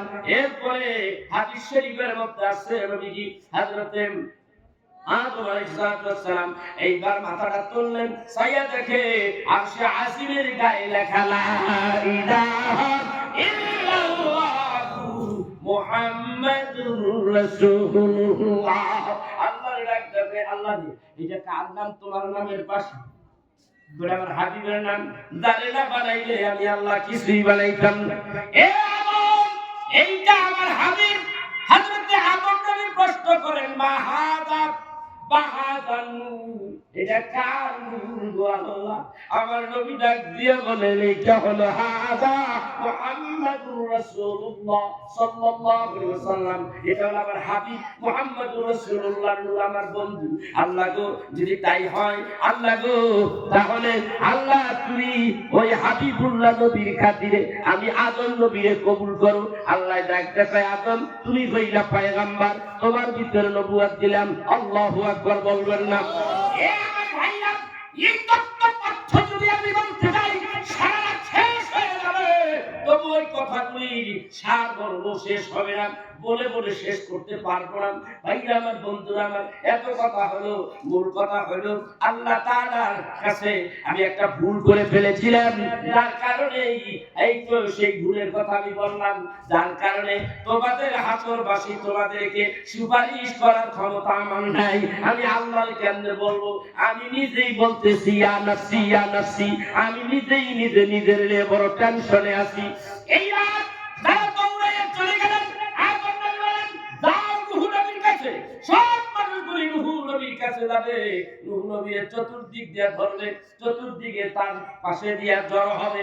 নূহ নবীরে যায় বলবে, ইয়া নূহ, তুমি বলো, তুমি শিগগির আমাদেরকে তাড়াতাড়ি তুমি আমাদেরকে সুপারিশ করে ব্যবস্থা করো। নূহ নবী ডাক দেয়া বলবে, এই কাজের উপযুক্ত আমি না। ও বাবারা আমার, বন্ধুরা আমার, বড় বিপদের সময় হাসরের ময়দান বিভীষিকাময় একটা জায়গা। চিন্তা করো কিভাবে তুমি হাসরের ময়দানে পার হবা বাবা। বড় চিন্তার বিষয়। নূহ নবীর কাছে যাইলে নূহ নবী বলবে, না না, আমার তো একটা ভুল আছে। কি ভুল আছে? বলে, যখন পানিতে কিস্তির মধ্যে যখন আমি ছিলাম, সমস্ত জাতিগুলি যখন পানিতে তলিয়ে যাচ্ছিল, পাহাড় পর্বত নদী নালাগুলি পানিতে ভরপুর হয়ে যাইতেছিল, তখন আমি দেখি আমার ছেলেটাও নূহ নবীর ছেলে ছিল কেনান ছিল কাফের। এই কাফের যখন পানির ভিতরে ঢেউয়ের মধ্যে তলাইয়া যাচ্ছিল, আমি নূহ তখন বলেছিলাম, আল্লাহ রে, আমার ছেলে কিন্তু ডুইবা যাইতে আছে। এই ছেলের পরিচয় তুমি দিও না, এ তোমার আহাল নয়, লাইসা বিন আহালি, এই ছেলে কিন্তু তোমার আহাল নয়। এর যদি তুমি আহাল বলে পরিচয় দাও, তাহলে পয়গম্বরীদের খাতা থেকে আমি আল্লাহ তোমার নাম কাইটা দেব। হযরত নূহ নবী বললেন, আল্লাহ চুপ হয়ে গেলেন। এইবার ভাইরা আমার, নূহ নবী বলে, আমি এই একটা ভুল করেছিলাম, এর জন্য আমি ইয়া নফসি বলতেছি, অতএব আমি এখানে কিছুই করতে পারবো না। তোমরা একটা কাজ করো, হযরতে মুসা নবীর কাছে যাও। মুসা নবীর কাছে যাবে, মুসা নবীর কাছে গেলে এইবার দেখো আল্লাহর পয়গম্বর মুসা নবী গো, তোমার কাছে জিবরাইল আসছে। আমার নবীর পরে সবচাইতে বেশি বার তুমি জিবরাইল তোমার কাছে এসেছে। তোমার কাছে 400 বার জিবরাইল আসছে। ও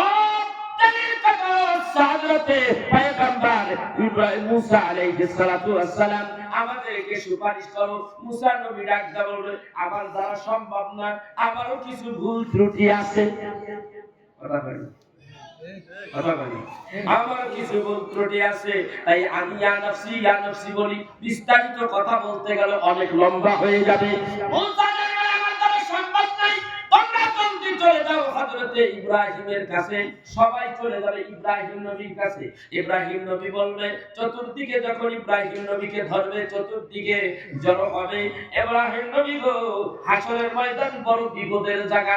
এই ইব্রাহিম, আল্লাহর খলিল, তোমার সঙ্গে আল্লাহর একটা বন্ধুত্ব ছিল, মেহেরবানি করে আমরা হাসরবাসীকে তুমি সুপারিশ করে জান্নাতের যাওয়ার ব্যবস্থা করে দাও। হযরতে ইব্রাহিম নবী বলবে, আমার দ্বারা সম্ভব নয়, আমারও কিছু ভুল আছে। গুনাহ না, কি নাই গুনাহ না, ভুল এক জিনিস, গুনাহ এক জিনিস। কি ভুল হলো? হযরতে ইব্রাহিম নবীর ভুল ছিল 3টা, কিন্তু কোনোটাই ভুল না। আমি যদি এই কথা বলতে যাই, লম্বা ইতিহাস হয়ে যাবে। ইব্রাহিম নবী যখন ওই দেবালয় কাফেরদের মূর্তি ভাঙছে, আপনারা এই ইতিহাস জানেন কিনা? মূর্তিগুলি ভাঙলো, ঘরের ভিতরে ঢুকছে, সাইয়া দেখে কাফেরের গোষ্ঠী, এই যত নমরুদ আছে, নমরুদ সব কিছু মানুষদেরকে লইয়া একটা মেলার কাছে চলে গেছে। এই মেলা মজমা মিলাইছে। মেলাটার নাম হলো ওকাজের মেলা। ওই মেলার মধ্যে এমন কোন কাজ নেই যা না হতো।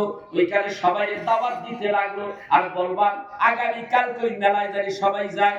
এবার সকাল থেকে শুরু হলো, পরের দিন সকালেও দাওয়াত দিল। এই দাওয়াত দিতে যাইয়া ইব্রাহিম নবীর কাছে আসলো। ইব্রাহিম, বলে দিয়েছে আমাদের খোদা বলে দিয়েছে, ও কাজের মেলায় অ্যাটেন্ড করার জন্য বলে দিয়েছে। হযরতে ইব্রাহিম আলাইহিস সালাম, তিনি তো মূর্তি পূজা পছন্দ করতেন না।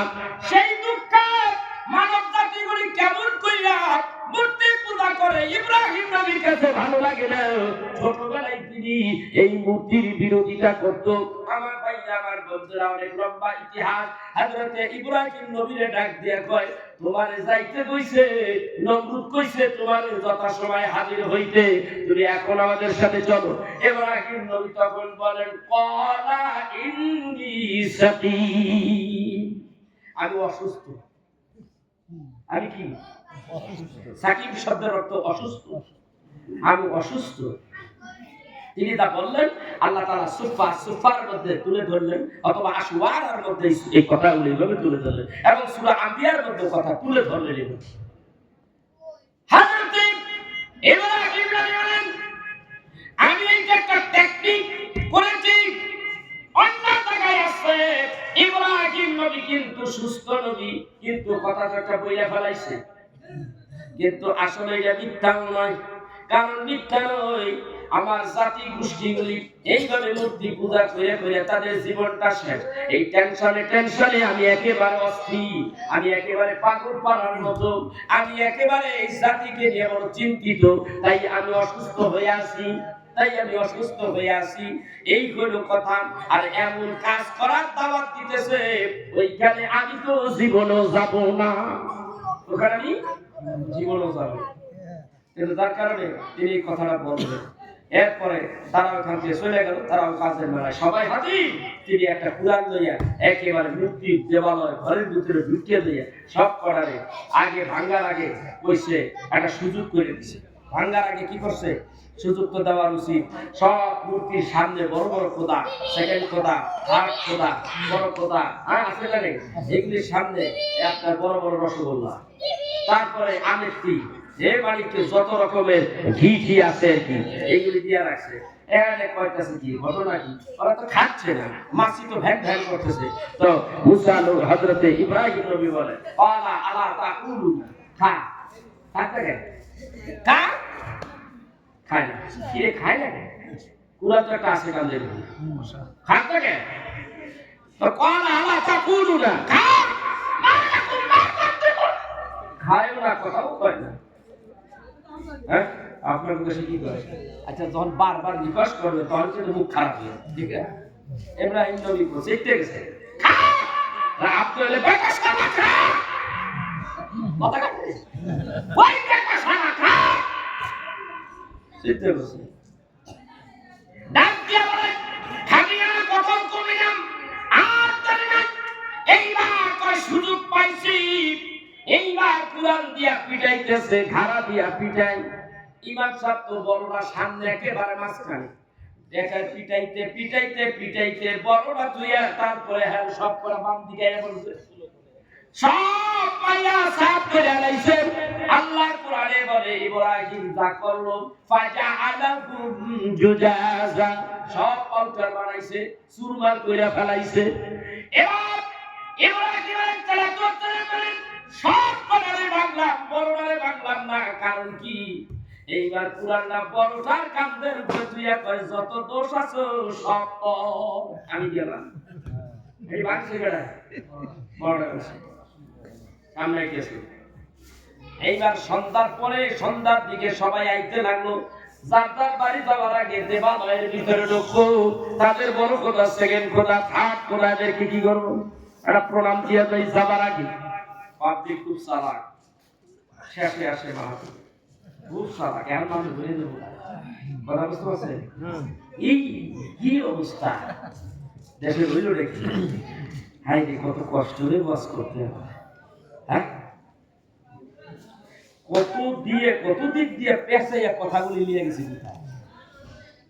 হ্যাঁ, আরে মাগনা বাস পেয়েছে তো।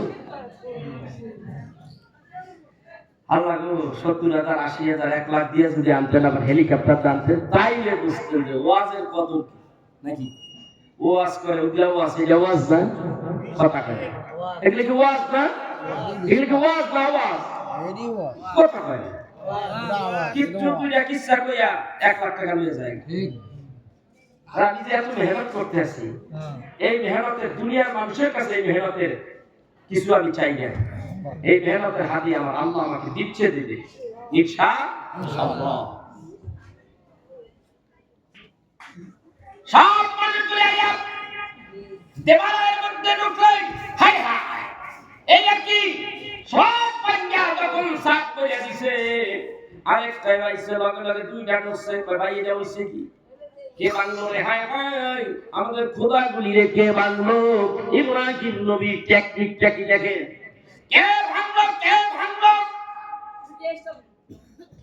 এইবার একটা করে রাখ নাকি বড় বাচ্চা দেখো তো কি দাও হইছে দেখ, বড়টার কাঁধের উপরে কুরআন কিন্তু আছে। আমরা এই দিক দিয়ে মেলায় গেছি, এই দিক দিয়ে ওরা কাজ্জা ঝগড়া করছে, সবগুলি যাইয়া বড়টারে অ্যাটাক করছে। বড় খোদাই কুরআন দিয়ে পিটাইয়া সবগুলি চুরমার করে দিয়েছে। বুঝছ কিছু ভাই, বলাস হ্যাঁ বুঝছি ভাই, তুমি তো বেশি বুঝো, কথাটা বুঝাই দিছো, বুঝতে পারছি ঘটনাটা রেডি দিছো। ও সাইডে কুরআনটা হারে গেছে এইভাবে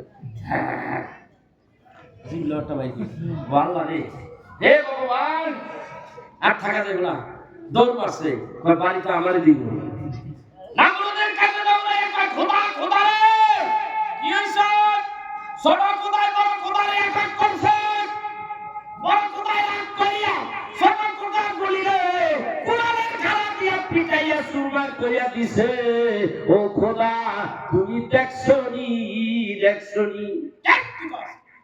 বিশ্বাস হয় না আমাদের ধাওয়া মারছে দৌড় মারছি আর কয় দৌড়ে আইতাছি নমরুদের ধরনের লিগে আমার দৌড় কাজ কি সব একদম জানে কিন্তু মানি ও কি করবে সব মারছি কে কইছে বাবা নিশ্চয় দেখেছি কল লাগে বড়রা দাঁড়াই রয়েছে একেবারে সুস্থ ছোটটি সব শেষ একের মালিক মধ্যে একটা গুঁড়ো হয়ে গেছে বাকি আদা খুব জুতা যা সব গুঁড়ো হয়ে গেছে তাই লস তাই গেছে বলে হাসাই দেয় ভাবতে তাই কিন্তু মানুষে বসছে এত করে এলে না এত করতে সরতে পারে না কে করে ওই মনে মনে কয় এখন কিন্তু ভয় যায় সামনে কিন্তু কইব বলবে সামনে সেই এই জন্যই ব্যবস্থাটা করছে দেখেন একটা টেকনিকটা কি ইব্রাহিম নবী পয়গম্বর ইব্রাহিম এই কাজ কে করছে হ্যাঁ নগর ডাক্তার কে করছে এই তাদেরকে বলেছিলাম মেরিল্যান্ড শহর এই জায়গার মধ্যে কোনো মানুষ থাকতে পারবে না সবাই জানে মেলায় যায় তোরা কি দাওয়াত ঠিক মতো দিছো হাদিসি তাই এই কামটা কে করলো বলে দাওয়াত দিতে গেছিলাম সবাই গেছে একটাই কয় আরেকজন যাই নাই সবাই গেছে বলছে কে বলে তারে বলা হয় ওয়াকালু লাহু ইব্রাহিম তাকে ইব্রাহিম বলে ডাকা হয় ইব্রাহিমের ডাক ওই দিক ইব্রাহিমের ভাইকে বাচ্চাদের চুপ করে বলেছে চুপ করে বইয়া এখন চিন্তা করতেছে কাম তো খান করে লেছি কাফেরের গোষ্ঠীর আত্মার মধ্যে আমি হাত দিয়ে বলেছি এইবার তো আমার সার পড়ে এতদিন মুখ দিয়ে যা পাশে কইছে এইবার তো হাত তুলবে আল্লাহর কাছে হাত তুলিয়া দিলেন হ্যাঁ আপনি সাইয়া ডাক দিয়া বলেন আল্লাহ এমন কাজ করেছি এই কাফেরের গোষ্ঠীরা কিন্তু আমারে ছাড়বে না আল্লাহ গো তুমি কইলাম তুমি কইলা আমার খোদান আর ওরা মাটি দিয়া মূর্তি বানাইয়া তার সামনে সেজদা দিয়া তাকে ইবাদত করে তাদের আমি তোমার হুকুমেই কিন্তু সব ভাঙিয়া চুরমার করে দিয়েছি ওরা কিন্তু আসতেছে গো আল্লাহ তুমি কিন্তু আমার সঙ্গে থাই করে আল্লাহ এই কথা বলিয়া ইব্রাহিম নবী কাইজা ফেলাইছে আল্লাহ ডাকতে হাবিব ও ইব্রাহিম খলিল কাইন্দো না কেঁদো না গো ইব্রাহিম কেঁদো না চিন্তা করো না আমি তোমার সঙ্গে আছি চিন্তা করো না ওয়ালা তাহিনু ওয়ালা তাহজানু ওয়া আনতুমুল আ'লাউনা ইন কুনতুম মুমিনিন আল্লাহ দেখো যদি মুমিন হও আমি আল্লাহ তাআলা বিজয় তোমাদের হাতে রাখছি আল্লাহু আকবার বলবেন না আমার ভাইয়া মুসলমান জাতি যখন বিপদে পড়েছে তখনই কিন্তু আল্লাহ রাব্বুল আলামিন তাদের সাহায্য করছে করে নাই কি আমার ভাইয়া এই তো ঘুরে আসলাম মক্কা মদিনা থেকে প্রায় 2.5 ঘন্টা লাগে বদরের প্রান্তরে সর্বপ্রথম জিহাদ শুরু হয়েছে বদর থেকে বদরের প্রান্তরে গেলাম বদরের প্রান্তরে যাইলাম একটা বালুর পাহাড় পাইলাম ওই বালুর পাহাড়ে গেলাম যাওয়ার পরে দেখি এই বদরের পাহাড়ের উপরে 1000 ফেরেশতা নামছে আল্লাহর নবী যখন দেখে মুসলমানদের বিজয় একেবারে চলে যাচ্ছে মুসলমানরা মরে যাবে নবীজি একটা মুসলমান দেখতে পাই না একটা সাহাবী যখন দেখতে পাই না অমনি যখন কান্না শুরু করে দিল আল্লাহর নবীর ডাক দিয়া বলে জিবরাইল রে আমার হাবিবে বল আমার হাবিব জানি কাঁদে না আমার হাবিবে বল কাঁদে না আল্লাহ তাআলা বলে দিলেন ওয়া কানা হাক্কান আলাইনা নাসরুল মুমিনিন ও হাবিব আপনাকে জিহাদের ময়দানে দিয়ে দেওয়া আমি আল্লাহর জন্য ওয়াজিব হয়ে গেছে। আল্লাহু আকবার। সবগুলি বুখারীর মধ্যে আছে, কিতাবুল মাগাজির মধ্যে আছে। বাইরে আমার বন্ধুরা আমার, তখন যান আল্লাহর নবীকে যখন এই কথা বলে আশ্বস্ত দিতে লাগেন, হাবিব হাত তুলিয়া কাঁদে, কিন্তু কোনো কথা কয় না, শুধু কাঁদে আর কাঁদে। জিবরাইল বলে, ইয়া রাসূলুল্লাহ কাঁদবেন না, কান্না বন্ধ করেন। জিবরাইল তো হযরতে নবীজি কোনো কথা শুনে নেন। আল্লাহ বলেন, তিনবার আমি তোমাকে আমার হাবিবুল্লাহ নবীর কাছে পাঠাইলাম, তোমার কথা শেষ হলো না যে আমার হাবিব আজকে উম্মতের দেওয়ানা হয়ে গেছে। আমার হাবিব রে দয়া বলো একটু আকাশের দিকে তাকাইতে। আল্লাহু আকবার। কোথায় কয়? কই সাইডে কয়? আকাশে। একটু গরম করে দিন। এবার আকাশের দিকে চাইছে, হাবিব আমার আকাশের দিকে চাইয়ে দেয়, আকাশ ভরিয়ে গেছে গা ফেরেশতা ফেরেশতা। এই ওয়াজটা আমি অন্যদিন করবো, আজকে শুধু সামান্য একটু কথা আল্লাহ সাহায্য করে এই কথাটা এখানে উঠে এটা বুঝে না। এখন এই জন্য এই কথাটা তুলে ধরলাম। আল্লাহ তাআলা বলতেছে, হাবিব আপনি চিন্তা করেন না, ব্যবস্থা করে রাখছেন। তো আমি উপরে রাসূল বলেন, আমি চাইয়ে দেখি আকাশে নিচে জমিনের সৈন্যের উপরে আমি চাইয়ে দেখি শুধু ফেরেশতা ফেরেশতা হয়ে গেছে। মুসলমানের সংখ্যা 313 জন, কাফেরদের সংখ্যা 1000। এই 1313 জন যদি ঘিরা ধরে তাহলে দেখা যায় ওই চিত্রটাই রাসূল দেখা একেবারে আমার নবীজি একটু অন্যরকম হয়ে গেছে। আল্লাহর হাবিব তখন কাঁদতেছিলেন। আল্লাহ হাবিব কান্দে আর আল্লাহ তাআলা কাঁদে, হাবিব কান্দে, আমার তো সহ্য হয় না। জিবরাইল জোর দিয়ে যা, এরপর পানি ফালাইছো কেন? এখন রাসূল আরবি সাল্লাল্লাহু আলাইহি ওয়াসাল্লাম বলেন, আল্লাহ বলেন যে আমার হাবিব আজকে কেমন যেন হয়ে গেছে। আমার হাবিব আকাশের দিকে চায়, আকাশের দিকে না চাইলে আমার হাবিব আজকে শান্ত হবে। চাইলে ফেরেশতা ভর্তি হয়ে গেছে। আল্লাহ একদম হাবিব চিন্তা করবেন না, এই ফেরেশতাগুলি দিয়া আপনার উম্মতগুলিরে আজকে বদরের ময়দানে জিতিয়ে দেব। আল্লাহ বললেন, ইদ তাস্তাগিসুনা রাব্বাকুম ফাস্তাজাবা লাকুম আন্নী মুমিদ্দুকুম বিআলফিন মিনাল মালাইকাতি মুরদিফিন। আল্লাহ একদম বলেন, এর ফেরেশতারা আমি হাজার হাজার ফেরেশতার ভিতর থেকে মাত্র বদরের ময়দানে মুসলমানদের পক্ষে লড়াই করবি 1000 সৈন্য নির্বাচন করলাম। তারা জমিনে যান, জমিনে নামতেছে। হাদিস শরীফের মধ্যে আসছে, বুখারীর হাদিসে আসছে, একটা একটা করে নামে। মুরদিফিন শব্দের অর্থ হলো বাই সিরিয়াল, একটার পরে একটা নামে। 1000 নামছে, সেই বালুর পাহাড়ের উপরে নামছে। আমি ওই পাহাড়ের উপরে বসে বসে আল্লাহর কাছে গেছি। ওই পাহাড়ের মধ্যে সাদা কাপড়গুলি লইয়া গড়াগড়ি করেছি। আমি জানি না গো কোন ফেরেশতা যেন কোন বালুগুলি পালাইছে, কোন জায়গায় যেন আমার দয়াল নবীর কদম লেগেছে। ওই জায়গায় দাঁড়িয়ে কেঁদেছেন আমি, আমার কোন বালুর রাশির মধ্যে কণার মধ্যে আমার নবীর কদম লেগেছে। এই জন্য আমি গড়াগড়ি করেছি। আমার আসার সময় আমি কিছু বালু বোতল ভরিয়ে নিয়ে আসছি। তবে আমি বলতে চাই, আল্লাহ রাব্বুল আলামিন মুসলমান যদি যাওয়ার মতো চাইতে পারে, আল্লাহ সাহায্য করে কি করে না? আল্লাহ বলেন, আমি এইভাবে সাহায্য করেছি। এই জন্য ভাইরা আমার, এই জিহাদের ময়দানে 14 জন সাহাবী শহীদ হয়ে গেছে। সৌদি সরকার ওইখানে 14 জন সাহাবীর নাম নাইরা আরবিতে জের জবর সারা, আরবিতে 14 জন সাহাবীর নাম উঠে ধরছে, বড় আকারে আমার মোবাইলের ভিতরে আছে। এরপরে আল্লাহ তাআলা বড় আশ্চর্য কথা, আমি একেবারে হয়ে গেছি, একেবারে আচমকা ব্যাপার।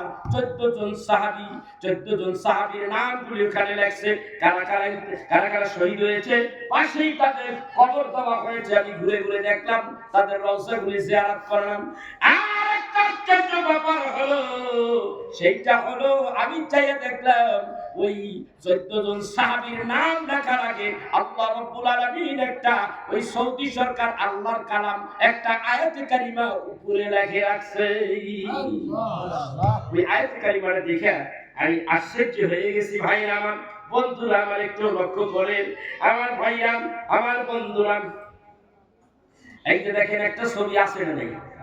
এই পাহাড়ের উপরে আমি বসে বসে কাঁদলাম। এই পাহাড়ের উপরে বসে বসে কেঁদেছি আর কেঁদেছি। এ আমার ভাইরা, ওই কালিম আল্লাহর হাবিব কেঁদেছেন, আমিও কাঁদি।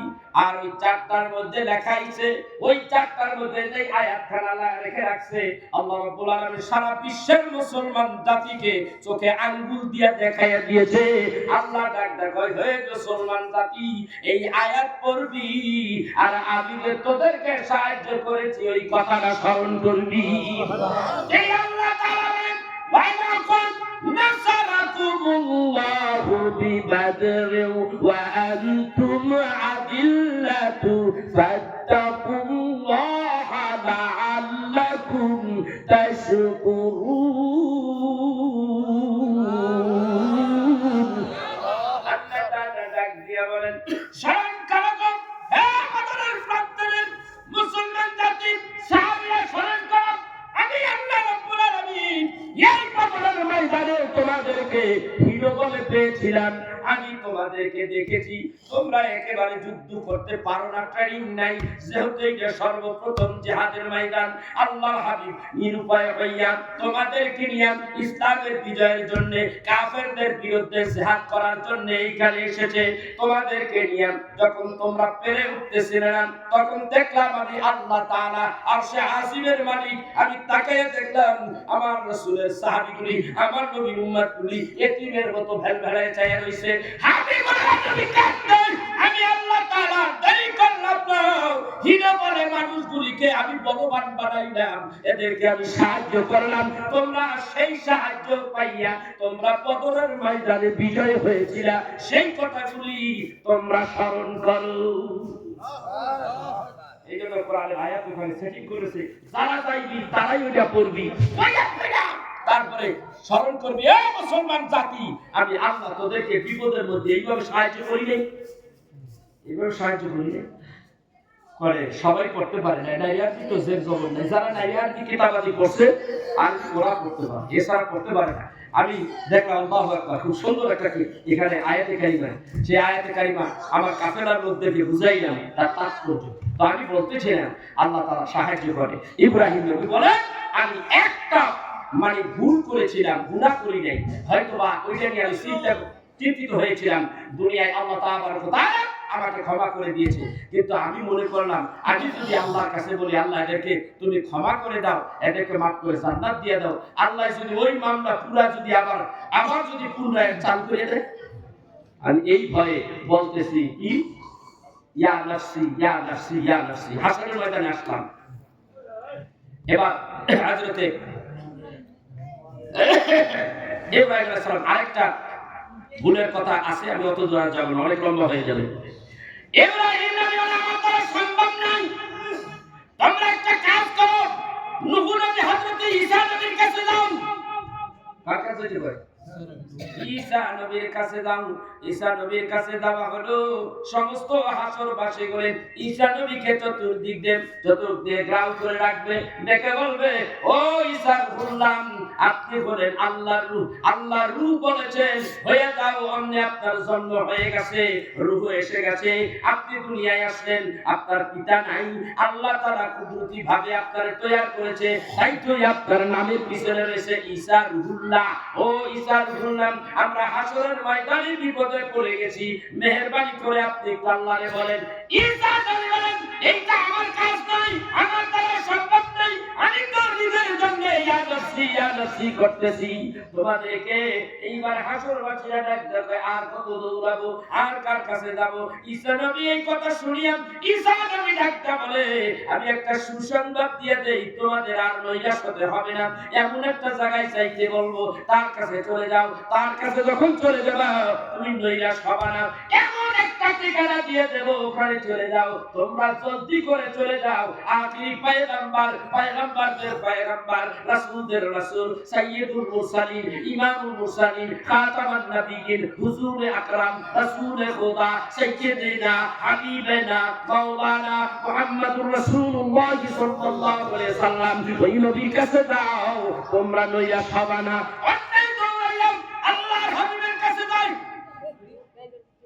হাবিবুল্লাহ নবী তখন আরশে আজিমের ছায়ার নিচে সেজদায় বসে আছে। ডাক দিয়ে বলে, ইয়া রাসূলুল্লাহ বিপদের মধ্যে পড়ে গেছি, ওখানে কি মেহরবানি করে ব্যবস্থা করে আমাদের জন্য আল্লাহর দরবারে সুপারিশ করেন। আল্লাহর নবী বলে এই কাজ তো আমার জন্য আর কারোর জন্য নয়। আল্লাহু আকবার কাবীরা। আল্লাহ আল্লাহ আমার রাসূলের চলছে, আমার দয়াল নবী দেখেন অবস্থাটা আমার রাসূল, সেই রাসূল নিয়ে তুমি বেয়াদবি করো। জাতিকে সতর্ক করার জন্য আল্লাহ যখন কথা বলার তৌফিক দিয়েছে, সত্য কথা বর্তমান যুগ উপযোগী কথাগুলো আবার তুলে ধরতে হবে, এটা আমার জন্য ফরজ হয়ে গেছে। এই জন্য আজকে এই কথাগুলো তুলে ধরলাম। খালি আপনি বলবেন আর আমি বলে যাবো, এটা তো হয় না, কথা কয় না। ভাইরা আমার, বন্ধুরা আমার, আল্লাহর হাবিব বলে আসো, এইবার আসো, আল্লাহর হাবিব সিজদায় পড়ে যাবে।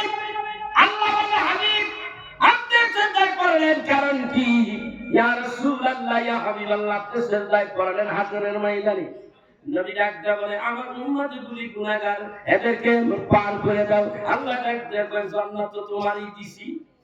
ইয়া আল্লাহ, আল্লাহ গো তারপর তোমার নজির যদি না জিগাই, কথা পাই না, এমন কত কাজ আছে সব কাজ দুই দোস্ত মিল্লা করি। উদাহরণ, এমন কত কাজ আছে সব কাজে দুই দোস্ত মিল্লা করি। ভালো ভালো কাজ যত যা আছে সব দোস্ত দুইজন মিল্লা করি। বিশেষ একটা কাজ করতে গেলাম, দোস্তরে থুইয়া গেলাম, আমি একা গেলাম।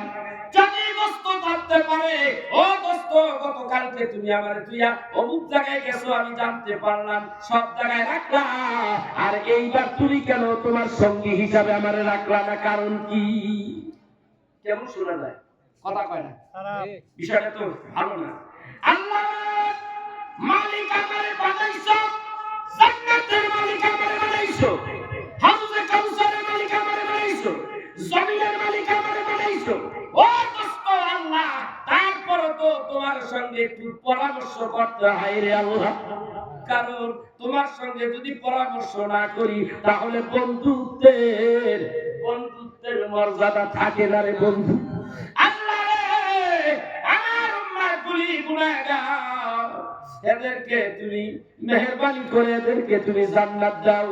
আল্লাহ তাআলা বলবে হাবিব সুপারিশ করো, মাথা উঠাও, সুপারিশ শুরু করে দাও। নবী কি আমার লম্বা ইতিহাস, ভাইরা আমার সুপারিশ করে জান্নাতে নিতেই থাকবো। সুবহানাল্লাহ, কথা বলেন না সুবহানাল্লাহ, বলবেন না সুবহানাল্লাহ। খালি কাটাটা এখনো খেটে খেটে করতেছে, কত কষ্ট করে আজকে ওয়াজ করলাম। আল্লাহ রে কি জানি ভাই, আল্লাহই জানে ইনশাআল্লাহ। ভাইয়া আমার, বন্ধুরা আমার, হযরত রাসূল আরবি সাল্লাল্লাহু আলাইহি ওয়াসাল্লাম সবগুলি নিয়ে গেল, কিন্তু গুনাহগার উম্মতগুলি ধাপে ধাপে এখনো রইয়া গেছে। তারা জাহান্নামের মধ্যে পড়ে রইছে, এদেরকে জাহান্নামের মধ্যে ঢুকাইছে। আল্লাহ তাআলা ডাক দিয়া বলেছে হাবিব রে, জান্নাতের মালিক তোমারে বানাইছি, অন্য জায়গায় আছে, তুমি তোমার উম্মতগুলিরে জান্নাতে নিবা। কিন্তু বেঈমানদার যেই মানুষগুলি জাহান্নামী মানুষগুলি, এদেরকে আমি কিন্তু আগেই জাহান্নামে পাঠাইয়া দেব। আর তোমার ভালো উম্মত ওলি আব্দাল কুতুব হাজী গাজী মুমিন মুসলমান, এরা কিন্তু জান্নাতবাসী। আল্লাহ এই পয়েন্টটা এখানে রাখলেন, অন্য জায়গায় আছে। এইবারে ডাক দিয়ে বলে আল্লাহ রে, আমার এই উম্মতগুলি জাহান্নামে জ্বলতেছে পড়তেছে, এদেরকে আমি কিভাবে জান্নাতের জাহান্নামে জান্নাতে নিতে পারি? আল্লাহ ডাক দিয়ে বলেন হাবিব গো, এরা জাহান্নামী। আল্লাহ নবী অমনি সেজদায় পড়ে যাইব। আল্লাহ ডাক দিয়ে কয় হাবিব গো মাথা তোলেন, মাথা তোলেন। হাবিব মাথা তোলে না, হাবিব গো মাথা তোলেন, হাবিব তো মাথা তোলে না। আল্লাহ ডাক দিয়ে বলেন, মুসলিম শরীফের হাদিসের মধ্যে আছে, আল্লাহ তাআলা ডাক দিয়ে বলে হাবিব এইবার উঠেন, গুনাহগার উম্মতগুলিরে আপনি জাহান্নামের ভিতর থেকে টাইনা বাইর করিয়া তাদেরকে সুপারিশ করে আল্লাহর জান্নাতে, ওই জান্নাতে পাঠান। পাঠাইতে থাকবে, পাঠাইতে পাঠাইতে একেবারে শেষ তবদার, প্রায় শেষ তবদার দিকে এমন সময় দেখে আরো কতগুলি উম্মত রয়ে গেছে। নবী আমার সিজদায় পড়ে কান্দে। আল্লাহ কয় আবার সিজদায় কি হইল? ও হাবিব কেন কান্দেন? বলে আমার কতগুলি উম্মত দেখি এখনো জাহান্নামে আছে। আল্লাহ হাবিব এই মানুষগুলিকে যাদের ভিতরে জান্নাত পরিমাণ ঈমান আছে, এদেরকে আপনি টাইনা বাইর করেন। আল্লাহু আকবার বলবেন। আল্লাহ বলে হাবিব যাদের ভিতরে জান্নাত পরিমাণ ঈমান আছে, এদেরকে বের করে নবীজি এদেরকে বের করে নিয়ে আসবেন। ভাই আমার, বন্ধু আমার, এদেরকে যখন বের করে আনবেন আমার ভাইয়া, নবীজি এইভাবে সুপারিশ করবেন। আবার দেখা যায় সাহাবায়ে আজমাইন তারাও সুপারিশ করবে। আল্লাহু আকবার বলবেন না? আল্লাহ ওলিরাও কিন্তু সুপারিশ করবে। হাদিস শরীফের মধ্যে আছে অনেকগুলি উম্মত, অনেকগুলি তাদের মুরিদ সন্তান, তাদের ভক্তবৃন্দ ওই জাহান্নামের মধ্যে জ্বলতেছে। বুখারীর হাদিসে আসছে বাবা, ওই সময় দেখবে তারা সবাই জাহান্নামে জ্বলতেছে। অমনি আল্লাহ তাআলা বলবেন ওলিদেরকে, ওলির আগে বলবেন আব্দালদেরকে, তোমরা জান্নাতে যাও। তারা জান্নাতে চলে যাবে। ওলিদের বলবে তোমরা জান্নাতে যাও। যাবো না। কেন, কি হইছে? বলে সব ওলিরা ঐক্যজোট করছে, জান্নাতে যাবে না।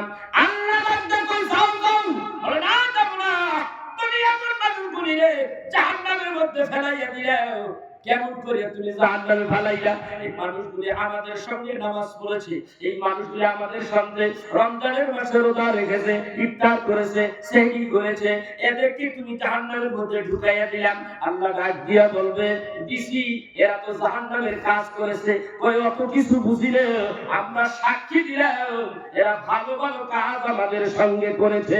যাও রে বন্ধু, এদেরকে নিয়ে তোমার চিন্তা করতে হবে না। বলে না যাব না, সবাই ঐক্যজোট করেছে, সমস্ত আল্লাহ করিয়া ঐক্যজোট করবে। এবার ডাক দিয়ে কয় তোমরা জান্নাতে যাও। বলে না যাব না। বলে এইবার আমি বলি তোমাদের কারে কারে জান্নাতের মধ্যে জাহান্নাম থেকে বের করে জান্নাত দিবা। তুমি একটা কাজ করো, আমি দিলে কোনটা থাকবো কোনটা বাকি থাকবো এইটা আমি করতে পারি না।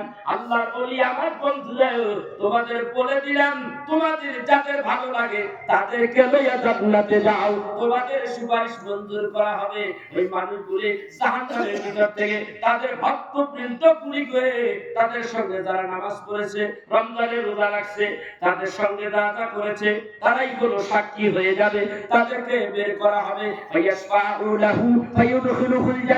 আল্লাহ তাআলার দরবারে তাদের ব্যাপারে সুপারিশ করবে, আল্লাহ তাদের সুপারিশ মঞ্জুর করবে। আর আল্লাহ বলবে যারে খুশি তারে লইয়া তুমি জান্নাতে চলে যাও। এই বিষয়ে আলোচনা করলে আরো 2 ঘন্টা লাগবে। আল্লাহর ওলিদের ব্যাপারে আসবে। ওই যে 3 জন দিয়ে শুরু করছি, মনে আছে নাকি? এতক্ষণে ছিল রাসূল আল্লাহ, তো ওলি আল্লাহর বাপ ঠাকুর গেলে ওই 3 জন দিয়ে পুরো করে দিলাম। একটা ফাইনাল গেম। কয়টা বাজে? এই কোন একটা, হ্যাঁ কোন একটা, কোন একটা বাকি অবশ্যই আউলিয়ার করে আল্লাহ ওলিদের দিকে যাচ্ছেন কেমন? ভাই আমার বন্ধুরা, আমি জানি আমার বাস্তবতা আর দুসরা কথা বলার দরকার নাই, ডাইরেক্ট আলোচনায় চলে যাই। শুনবেন? হ্যাঁ শুনবো। আরেকটু শুনবেন নাকি? ভাই আমার বন্ধুরা, আল্লাহ হাবিব সবাইকে জান্নাতে নিলেন, কিছু রাইখা গেলেন কাদের জন্য?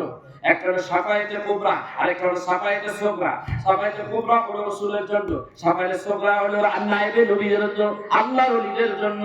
এদের জন্য রাসূল এটা রেখে দিবে, তোরা কাম কর। সুবহানাল্লাহ বলুন। কারণ তোদেরকে যদি এই সুযোগ না দেই, তোরা যে ওলি আল্লাহ ইবাদত কইরা যে আল্লাহর ওলি হইছো, ওলিদের লজ্জা ও ওলিদের ইজ্জত থাকে না। আমার আল্লাহ কইয়া দিছে, এই জন্যই ওলিদের ইজ্জত থাকে না। এই জন্য তোদের ভাগেরটা তোদের বুঝাইয়া দিলাম, বুঝ পাইছস কি? সুবহানাল্লাহ। ভাইরা আমার বন্ধুরা, এই জন্যই ওলি আল্লাহদের শরীফ আল্লাহ তাআলা ঘোষণা করে দিয়েছেন, আলা ইন্না আউলিয়া আল্লাহি লা খাউফুন আলাইহিম ওয়া লা হুম ইয়াহজানুন। আমার আল্লাহ তাআলা ডাক দিয়ে বললেন, ও দুনিয়ার মানুষ শোনো, আমার ওলিদের ব্যাপারে সাবধান। কি প্রিয় হইলে পরে ওলিদের ব্যাপারে আল্লাহ আল্লাহ ব্যবহার করছে। আল্লাহ ডাক দিয়ে বলে ওলিদের ব্যাপারে সাবধান, খবরদার খবরদার। আমার ওলির সাথে যদি বেয়াদবি করস, বুখারী হাদিসে বলছে, আমার ওলির সাথে যদি বেয়াদবি করস, আমার ওলির বিরুদ্ধে যদি কিছু করস, চিন্তা করস, আমার ওলির বিরুদ্ধে যদি যাস, তাহলে মনে রাখি সেই ব্যক্তি ওলির বিরুদ্ধে গেছে, সে যেন আল্লাহর সঙ্গে জিহাদে লিপ্ত হয়ে গেছে। কথা কয় না? বিপদ আছে না নাকি? আছে। আরে আমার বাপে, আমার আব্বা হুজুর খেদমত রহমাতুল্লাহ আলাইহি নাটোরে অপমান হয়েছিল। এই সুন্নিয়াতের কথা বলার কারণে ধাক্কা দিয়ে ব্রিজের মধ্যে ফালাই দিতে হবে। আল্লাহি আল্লাহর কসম করে বললাম, এই যে 18 তারিখ জানুয়ারি চলতি মাসে আমি এখানে গেছিলাম, আলেম সমাজ আমার দেখে আমি প্রধান আমার তকবির দিয়ে নিল আর বলল, হুজুর হুজুর আপনার আব্বারে যে ব্যক্তি এই কামটা করছে সে একজন বড় মশহুর আলেম, কওমির লাইনের বড় আলেম এবং একটা বড় মাদ্রাসার মুহতামিম। আজকে এমন অবস্থা হয়ে গেছে, ফকিন্নি হয়ে গেছে, আল্লাহ তাকে এমন ভাবে লানত করেছে, বেইজ্জতি করেছে, আপনি জানেন না। লোকটা খাবারটাও পায় না, এত বড় আলেম কোথাও চাকরি পায় না, তার ছেলেমেয়েরাও তার দেখতে না, ছেলেমেয়েদের সঙ্গে তার দ্বন্দ্ব শুরু হয়ে গেছে। কি দিয়া তাকে কারো কাছে ওই মানুষটার গায়ে হাত তুলতে, এখন আল্লাহ বলি কই যে তো এই মানুষকে আল্লাহ খুব ভালো না। লোকমানা ইয়া নবী সাল্লাল্লাহু আলাইহি ওয়াসাল্লাম যত রকমের বিদআত আযাব খালি করে নিয়া, এই জন্য কি করব, এই 10 দিন দেখছি, 10 দিন দেখে একদিন ভালো করে দিত। এই যে তুমি কি নিয়ে গেছো বাপরে কামিয়া, এই যে তুমি গেছো কি নিয়া, একজন আলেম মানুষ, বিদেশি মানুষ, আল্লাহর ওলি মানুষ, পীর মানুষ, তাকে হাত তুমি গেছো কেন? ভাই আমি কি ওরা ভাই দিছি, মাইয়ারাও দেখতে পারে না, বেরাত যার মতন জীবন যাপন করতেছে ঘরের মধ্যে, খাবার দেয় না, বউ পর্যন্ত খাবার দেয় না। কয় হুজুর আমি দেখে আশ্চর্য হয়ে গেলাম, এত বড় একজন আলেম, ওর উপরে আল্লাহর গজব করেছে। এই জন্য আল্লাহ বলছে, ওলিদের ব্যাপারে যে ব্যক্তি এইরকম চিন্তা ফিকির করে, ওলিদের বিরুদ্ধে যে যায়, সে যেন আল্লাহর সাথে জিহাদ ঘোষণা করে। আল্লাহ তাদের বিরুদ্ধে জিহাদ ঘোষণা করে দিয়েছে। তো এই বেলার ভিতরে আল্লাহ তাআলা সত্যি জিহাদ ঘোষণা করলো। আমি তার নিজ চোখে দেখছি হুজুর, আমরা অলিকুল আলেম ওলামা বলবো, আল্লাহর ওলিদের সাথে বিয়াদবি করে কপালের করি। ভাইরা আমার সত্য কথা বলতে আমি রফিকুল ভয় পাই না। আপনারা জানেন না এই সুন্নিয়াতের জন্য আমি কত কষ্ট করেছি, আপনি জানেন না।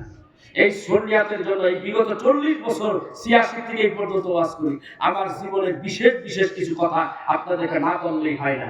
আজকে বড় বড় মাওলানা সাহেব আসে, সুন্নিয়াতের নাম দেয়া, সুন্নিয়াতের ব্যানারে আসে, তাহলে টাকা দিতে হয় 80,000, 1 লক্ষ ছাড়া আসে না। তুমি কি ধরনের সুন্নি আমারে বলো তো দেখি।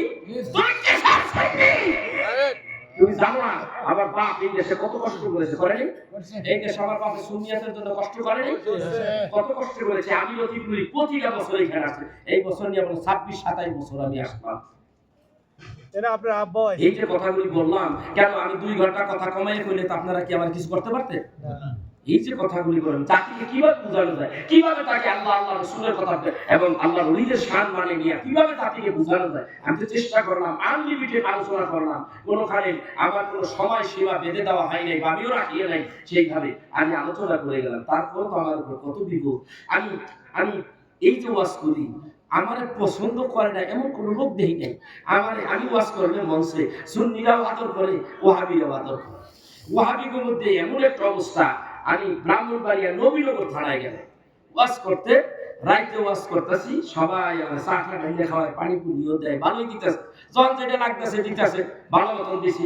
হুজুর শিক্ষার মারে লিল্লাহি তাকবীর হইয়া, দিন ইসলাম, তাদের স্লোগান তো দিন ইসলাম, কথা হয় না?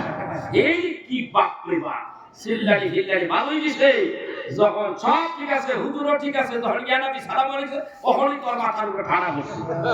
ওখানে তো বিপদ হয়ে গেলাম, ওখানে তার আমার কেউ দেখে না, চাও দেয় না, পানিও দেয় না, বিপদ। রাইতে যখন ওয়াজ শেষ করে ঘরে গেলাম, সেখানে একটা খাইতে দিল না ঠিক মতো আমারে, সেখানে অনেক কিছু বাড়িওয়ালা, অনেক তার একটা হিম্মত আছে ভালো, সে অনেকটা ট্যাকেল দিল। রাত্রিবেলা দেখি আমি যে ঘরে শুয়ে নিলাম, ঘরে সালের উপরে মাটি মারতেছে, আমি বাইরে আমার 12:30 বাজে। অনেক সময় বাড়িওয়ালা আমাকে অনেক পাহারা দিয়ে রাখতে শেষ রাইতে করতেছে, হুজুর আপনি জলদি এইখান থেকে বাইরে, নইলে অবস্থা খারাপ, ভয়াবহ অবস্থা। আর তাহলে আমি এখন কি করবো? সাথী আছে একজন, আমি তার নিয়ে বের হয়ে গেলাম। এই রাইতে আমি যাবো এখান থেকে সেই আপনার নবীনগরের থেকে নরসন্দী যাইতে 2 ঘন্টা। আমি উল্টা পথে সেই কুমিল্লা কোম্পানিগঞ্জ দিয়ে কুমিল্লা চলে গেছিলাম, সেখান থেকে আমি ঢাকা আসছি। এরা আমার এত কষ্ট দিয়েছে, এই যে এখানে বাতিয়েছে, এটা আমার স্মরণ থাকবে বেশি। এই বাতিয়া ছিলেন না 2008 সাল, সম্ভবত 8ই জানুয়ারি, 2008 সাল 8ই জানুয়ারি আমার বাবা হুজুর কেবলা রাহমাতুল্লাহ আলাইহি তিনি বেঁচে নাই, সেখানে ওয়াজ করতে আমি ওয়াজ করছি। খালি কইছি রাসূল হাজির ও নাজির, কথা একটা প্রসঙ্গের কথা এসে বসে, ওদের ভালো লাগলো না। আপা ওয়াজ করতেছে, আমি যে মাদ্রাসার ভিতরে শুয়েছি, শুয়ে রয়েছি, কতক্ষণ পর দেখি 3-4টা বলা আইয়া এই খন্দর দিয়ে আমার পা মানে কোন দিয়ে হারাইছিল, আল্লাহ কি কাম, আমি পা টান দিছি, টান দিয়ে পারে নাই, এর মধ্যে আমি একেবারে হয়ে গেছে ঘাম আমার ভিতরে। আমি আল্লাহ আজকে আর বাঁচন নেই, কারণ কেউ নেই, এত বড় মাদ্রাসা কেউ নাই। আল্লাহ তুমি ছাড়া আমার কেউ নাই এই মুহূর্তে। আল্লাহ তুমি আমার বাঁচাও। শরীর আমার ঘাম হচ্ছে, প্রচুর ঘাম হচ্ছে, আমার টুটি মুটি সব শুকিয়ে যাচ্ছে। আমি আশ্চর্য হয়ে গেলাম যে কারা এরা। আমাকে আমাকে হাজির নাজির দলিল দিতেছি, আমার পায়ে রক কাটবো। আল্লাহ সেখান থেকে আমার কাছে এর মধ্যে এই 3-4টা ফলাফান কেমনে দাঁড়িয়ে কয় এই কে আছেন দরজার মধ্যে, আমি থাপড়াইতেছি দরজা খোলেন, দরজা ধর খোলেন। আর তোর চেকতে গেছে বেশি টানতে টানতে আল্লাহ কি কাজ দরজা খুলে গেছে ওরা উঠে নিচে তো ওরা ভিতরে ঢুকছে। আমি এবার বাইরে গেছি, বাইরে যে আব্বা ওয়াজ করতেছে, আমি আব্বার কাছে বললাম আমার 1 মিনিটের জন্য মাউটটা দিতে হবে, আমি খুব বিপদগ্রস্ত। আব্বা হুজুর দিলেন। আমি বললাম আপনাদের এখানে আমি আসছি, ওয়াজ করলাম। আমি একটু আগে ওয়াজ করে গেলাম, আব্বা হুজুর ওয়াজ করতেছে, আমার কি এমন অপরাধ? আপনাদের দেশের আমি মেহমান, এরা আমার পায়ের রক কাটতে গেছে, আমার কাট থেকে বলেছিল, আল্লাহ আমার বাঁচাইছে। এই ঘটনা মানুষ সব কেঁপে গেছে, সব কেঁপে গেছে। আমি একটু থামেন। আব্বা হুজুর কালাম মাহফিল সংক্ষিপ্ত করলেন, খাবার খেতে গেলেন। যখন ঘরের মধ্যে খাবার খাইলেন, সভাপতি হয়ে বসে আছে। আমার আব্বা এত বিচক্ষণতা আল্লাহ তাকে দিয়েছে, আল্লাহ তার যে কি ক্ষমতা দিয়েছে, চোর কিন্তু ধরে নিয়েছে, যে এই কাম করছে হুকুমদা তারা ধরে নিয়েছে। কেমনি দেখেন ধরে কেমনি এই লোকটা। আমি করলাম কি, ওই সভাপতি সাহেব কথা বলতেছে, না হুজুর হাজির নাজির তো এটা হইতে পারে না, হাজির নাজির তো আল্লাহই হয়। এক চোর ধরা খায় কেমনি? হাজির নাজির তো এটা হইতে পারে না, হাজির নাজির তো আল্লাহ। তো আল্লাহ তাআলা যদি তার হাবিবের শক্তি দেয়, আল্লাহর বলে বলিয়ান হইয়া আল্লাহর নবী হাজির ও নাজির হতে পারে যদি আল্লাহ তারে হাজির করায়। এটা হাবিব কিতাবের মধ্যে আছে। কিতাব খুললাম, জিকরে জামিল কিতাব আছে, ডাইরি ওর মধ্যে লেখা আছে বিসমিল্লাহির রহমানির রহিম, ইয়া আইয়ুহান নাবিয়্যু ইন্না আরসালনাকা শাহিদাও ওয়া মুবাশশিরান ওয়া নাযীরান ওয়া দা'iয়ান ইলাল্লাহি বিইذনিহি ওয়া সিরাজাম মুনীরা। এই আয়াতে কারিমার আলোচনা তারা আর নাই জানি যে এক ইবাদত নিয়ে আসলে এক জায়গা থেকে নাই জানি এখন করে যে দেখেন আমি বানায় কোনো কথা কই নাই। এই দেখেন কোরআনের আয়াত দিয়া সমস্ত ডেসক্রিপশন এখানে রয়েছে, বর্ণনাগুলি রয়েছে, আপনি কিতাব থেকে এনে পড়েন। নাই জানি যে অবস্থা উনি কারণ করতে যাই না। আব্বা হুজুরটা বারবার বলা নিয়ে যাও লেখাপড়া করতে কি করে ধমক দিলেন, তুমি আমার সন্তানকে মারতে চেয়েছি না, তুমি বিয়াদবকে ধরে মেরেছে। শেখ প্রতিষ্ঠা স্বীকার করতে পারতেছে আমি তো এইগুলি করতে বলি, আমি বলছি যে আর পারে না, কিন্তু আমি তো তার বলি নাই যে এইভাবে তার রক কেটে নেই। শেষ পর্যন্ত আব্বা বলছে আমার মাথা খুন চেপে গেছে, আমি একদিন থাকবো না, আমার সন্তান আমার হাল ধরবে, এটাই নিয়ে আমার দরবারে সন্তান আমার হাল ধরবে। এই সন্তান আপনি মেরে ফেলতে চেয়েছেন, আমার মাথা খুন চেপে গেছে, বাইক করে দিল। শেষ পর্যন্ত ঘাট টাকা দেয়া এই ব্যক্তি চাকর তার বাইক করে দিছে। আমার ছেলে তো গেছিল, একজন বাবা যখন শোনে তার সন্তানকে এইভাবে ছুরি দিয়া সবাই করে কিংবা তার পায়ের রক কেটে দেওয়ার জন্য তারা প্রস্তুতি হয়েছে, এটি কি কোনো বাবা মেনে নিতে পারে? আর সহ্য কথা, আমি কয়েকদিন আমার সন্তান আমার হাল ধরবে, তখন আমার বাবার কলিজার মধ্যে লাগছে। নোয়াখালীতে গেলাম এই ক্যাম্প করার কারণে, আমার বন্ধুত্ব মেরে গেলেন। শেষ পর্যন্ত যা পাবলিক দোষী, শেষ পর্যন্ত দেখলাম আমাকে খেতে বলে আটকে রাখো, আমি মাহফিল করে আইতেছি, যাই দেখে মুক্তি দিছে সোজা 1.5 ঘন্টা ওয়াজ করছে, এরপরও যাইনি প্রসাদ করেছি, ডরের সরে প্রসাদ করেছি। আমি কইলাম আল্লাহর নবী মক্কা থেকে মদিনা থেকে মক্কা এসে মক্কা বিজয় হয়েছে, রাসূল সমস্ত কাফেরের গোষ্ঠী গাট্টি গুটি গুছাইয়া খালি দৌড়াইতেছে পলায়নের দিকে। আল্লাহর নবী বল, ও জাতি তোমরা দৌড়াইও না, আজকে আমি তোমাদেরকে ক্ষমা করে দিলাম। তুই তো আমারে মারতে আইছিলি, যা, তুই তো আরেকজনের হুকুমে আমারে মারতে আইছিলি, তুই এই কি কয় নোয়াখালী সদরে আসছো, সেই চৌহলির থেকে আইছিস, তোরা ভাড়া করে নিয়েছে, গতকালকে আমি কিয়াম করছি, এই জন্য আজকে তুই আমার মারতে আইছিস, তুই যা, তোরা মাফ করে দিলাম। এই তোরা ধরে নিয়ে আমার ওই রাস্তার হেঁটে গাড়ি তুলে গিয়ে আল্লাহ তো আমার বাঁচাই রাখছে। মরলে শহীদ, বাঁচলে গাজী, কথা একটা আমার বাবাই শিখিয়ে দিয়েছে। আমি সেই মানুষটা কষ্ট করেছি আনলিমিটেড, কোনোদিন কারো কাছ থেকে 2 টাকা চাইয়া নিয়ে বলি নাই যে আমার এত দিতে মনে হয় আসবো না। 50টা মাফের করি, টাকা পয়সা বেশি বেশি দিতে হবে, নাহলে 50টা কমিয়ে দেবো, আর 50টা দিলে তো অনেক টাকা হয়ে যায়। তাও তো করি নাই, আমার বাবা করে নাই, আমিও করি নাই। আল্লাহর হাবিব সমস্ত উম্মতগুলিকে জান্নাতে পাঠিয়ে দিলেন। এই উম্মতগুলিকে লাইনে আনার জন্য আমার রাসূল কম কষ্ট করে নাই। কথা বল না কে? উম্মতকে কম কষ্ট করে নাই। নবী আমার ঘোষণা করে দিলেন, কুল্লু উম্মতি ইয়াদখুলুনাল জান্নাতা ইল্লা মান আবা। ইলা ওয়া মান আবা ক্বালা মান আতানি দাখালাল জান্নাতা ওয়া মান আসানি ফাকাদ আবা। নবী আমার বলে, আমার সমস্ত উম্মতগুলি জান্নাতি জান্নাতি। আল্লাহু আকবার। নবী দুনিয়ায় আসছেন সেই দিন, যেই দিন দুনিয়ায় আসলেন মিলাদুন নবী হয়ে গেল, জন্ম হয়ে গেল, সেই দিনও নবী সিজদায় পড়ে রব্বি হাবলি উম্মতি কইয়া কান্দে। আবার যখন নবুয়ত পাবে, নবুয়ত পাওয়ার আগেও নবী আমার উম্মতি কইয়া কান্দে। তার মানে 40 বছরে নবী নবুয়ত পাইছে, নবী এইটা বলা যাবে না। নবীরে দুনিয়ায় পাঠাইছে আল্লাহ নবুয়ত দিয়াই। আল্লাহু আকবার কবীরাম। এ আমার ভাইয়া, আল্লামা মুফতি শাফি বলতেছেন, শুনে রাখো, জেনে রাখো, আদম নবীকে যখন তার বডিটা যখন সৃষ্টি করতে যাচ্ছিল আল্লাহ, মাত্র তার বডিটাকে সৃষ্টি করতে যাবেন, ওই দিনেই আমার আল্লাহর হাবিবের নূরে মুহাম্মাদি, তখন তার নবুয়ত প্রাপ্ত নবীর বয়স ছিল 14,000 বছর। এই নবী ইসলামকে সামনের দিকে আগাইয়ে দিলেন। এত তাড়াতাড়ি এত কষ্ট করেছেন, তারপর ইসলাম সামনের দিকে এগিয়ে গেল। টাকা পয়সারও দরকার আছে না নাই? দরকার আছে না নাই? শুধু শুধু হাঁটাহাঁটি করলে, পরিশ্রম দিলে ইসলাম কায়েম হয় না। টাকা পয়সারও দরকার।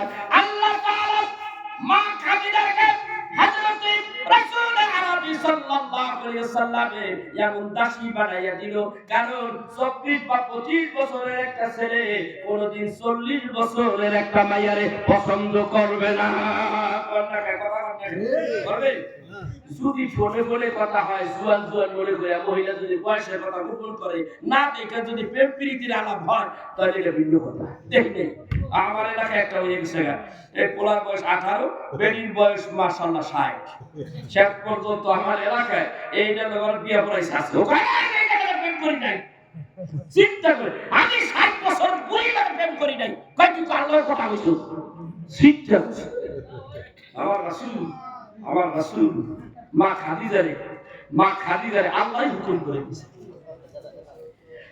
মা খাদিজাতুল কুবরা রাদিয়াল্লাহু তাআলা আনহা, তার কথা না বললে হয় না। কোরআনে যদি ইসলামের কথা বলতে যায়, মা খাদিজার কথা যদি স্মরণ না করে, না বলে, তাহলে এইটা হবে বেঈমানি। কারণ আল্লাহর হাবিব যখন তার চেহারা দেখলো, তারে যখন চাকরি দেওয়া হলো, চাকরি দিলে তিনি ব্যবসায় চলে গেলেন। ব্যবসার থেকে আসা যাওয়ার মাধ্যমে তার সঙ্গে একজন তার ম্যানেজার ছিল, তার নাম ছিল মাইসারা।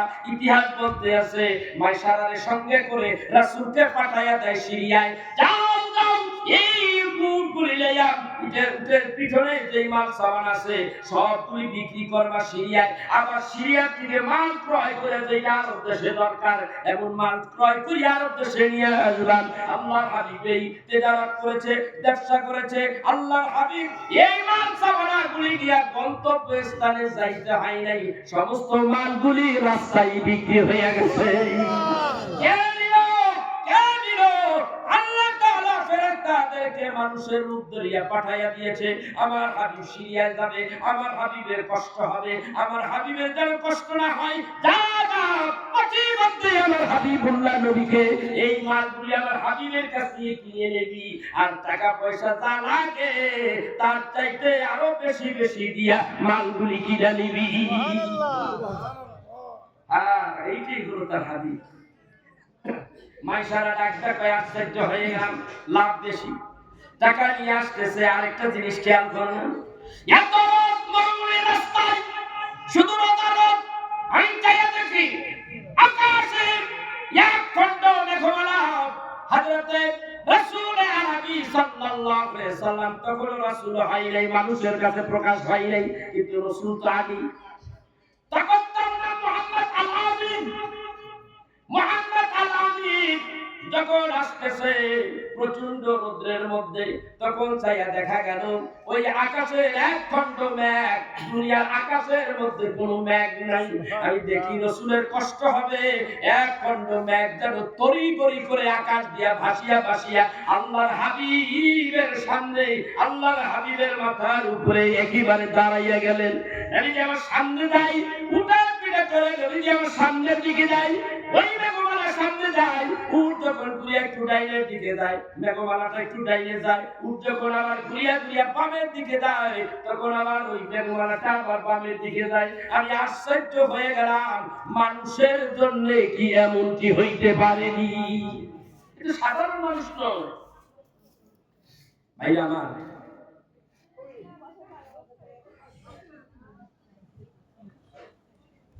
এইভাবে যখন আস্তে আস্তে মা খাদিজার কাছে আসলেন, মাইসারা ডাক দিয়া বলেন, খাদিজা রে, খাদিজা ডাক দিয়া বলেন, মাইসারা এত তাড়াতাড়ি সিরিয়াল যাইয়া মাল সামানাগুলি বিক্রি করে চলে আসছো, আবার দেখি অনেক অনেক সবার চাইতে বেশি প্রফিট, অনেক টাকা লাভ হয়েছে, মুনাফা হয়েছে।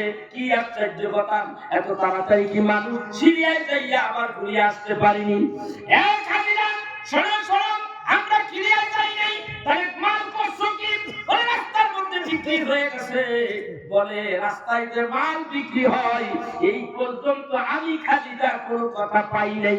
এমন তো দৃষ্টান্ত, এমন কোনো এরকম দৃষ্টান্ত আমি বুঝতে পারি নাই। আরে তুমি মাল বিক্রি করতে হলে একটা স্টেশনে যাইতে হবে, আর এই স্টেশন হলো বাজার। দুনিয়ার সব মানুষগুলি কাপড়ের হাট যেই দিন হয় ওই দিনেই গেলে আশেপাশের সব মানুষগুলি ওই জায়গায় এসে জমা হয়। শাহজাদপুর কাপড় হাটিতে কাপড় বিক্রি করবে, ঠিক না?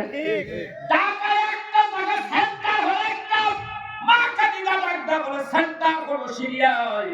তুমি সিরিয়ায় না যাইয়াম ও মাইসারা কেমন করে রাস্তায় বিক্রি করাইলা তো আমার দিমাগে আসে। হযরতে মাইসারা ডাক দিয়া বলে, ও খাদিজা, অবশ্যই তা সম্ভব, এই যুবকের বেলা সম্ভব।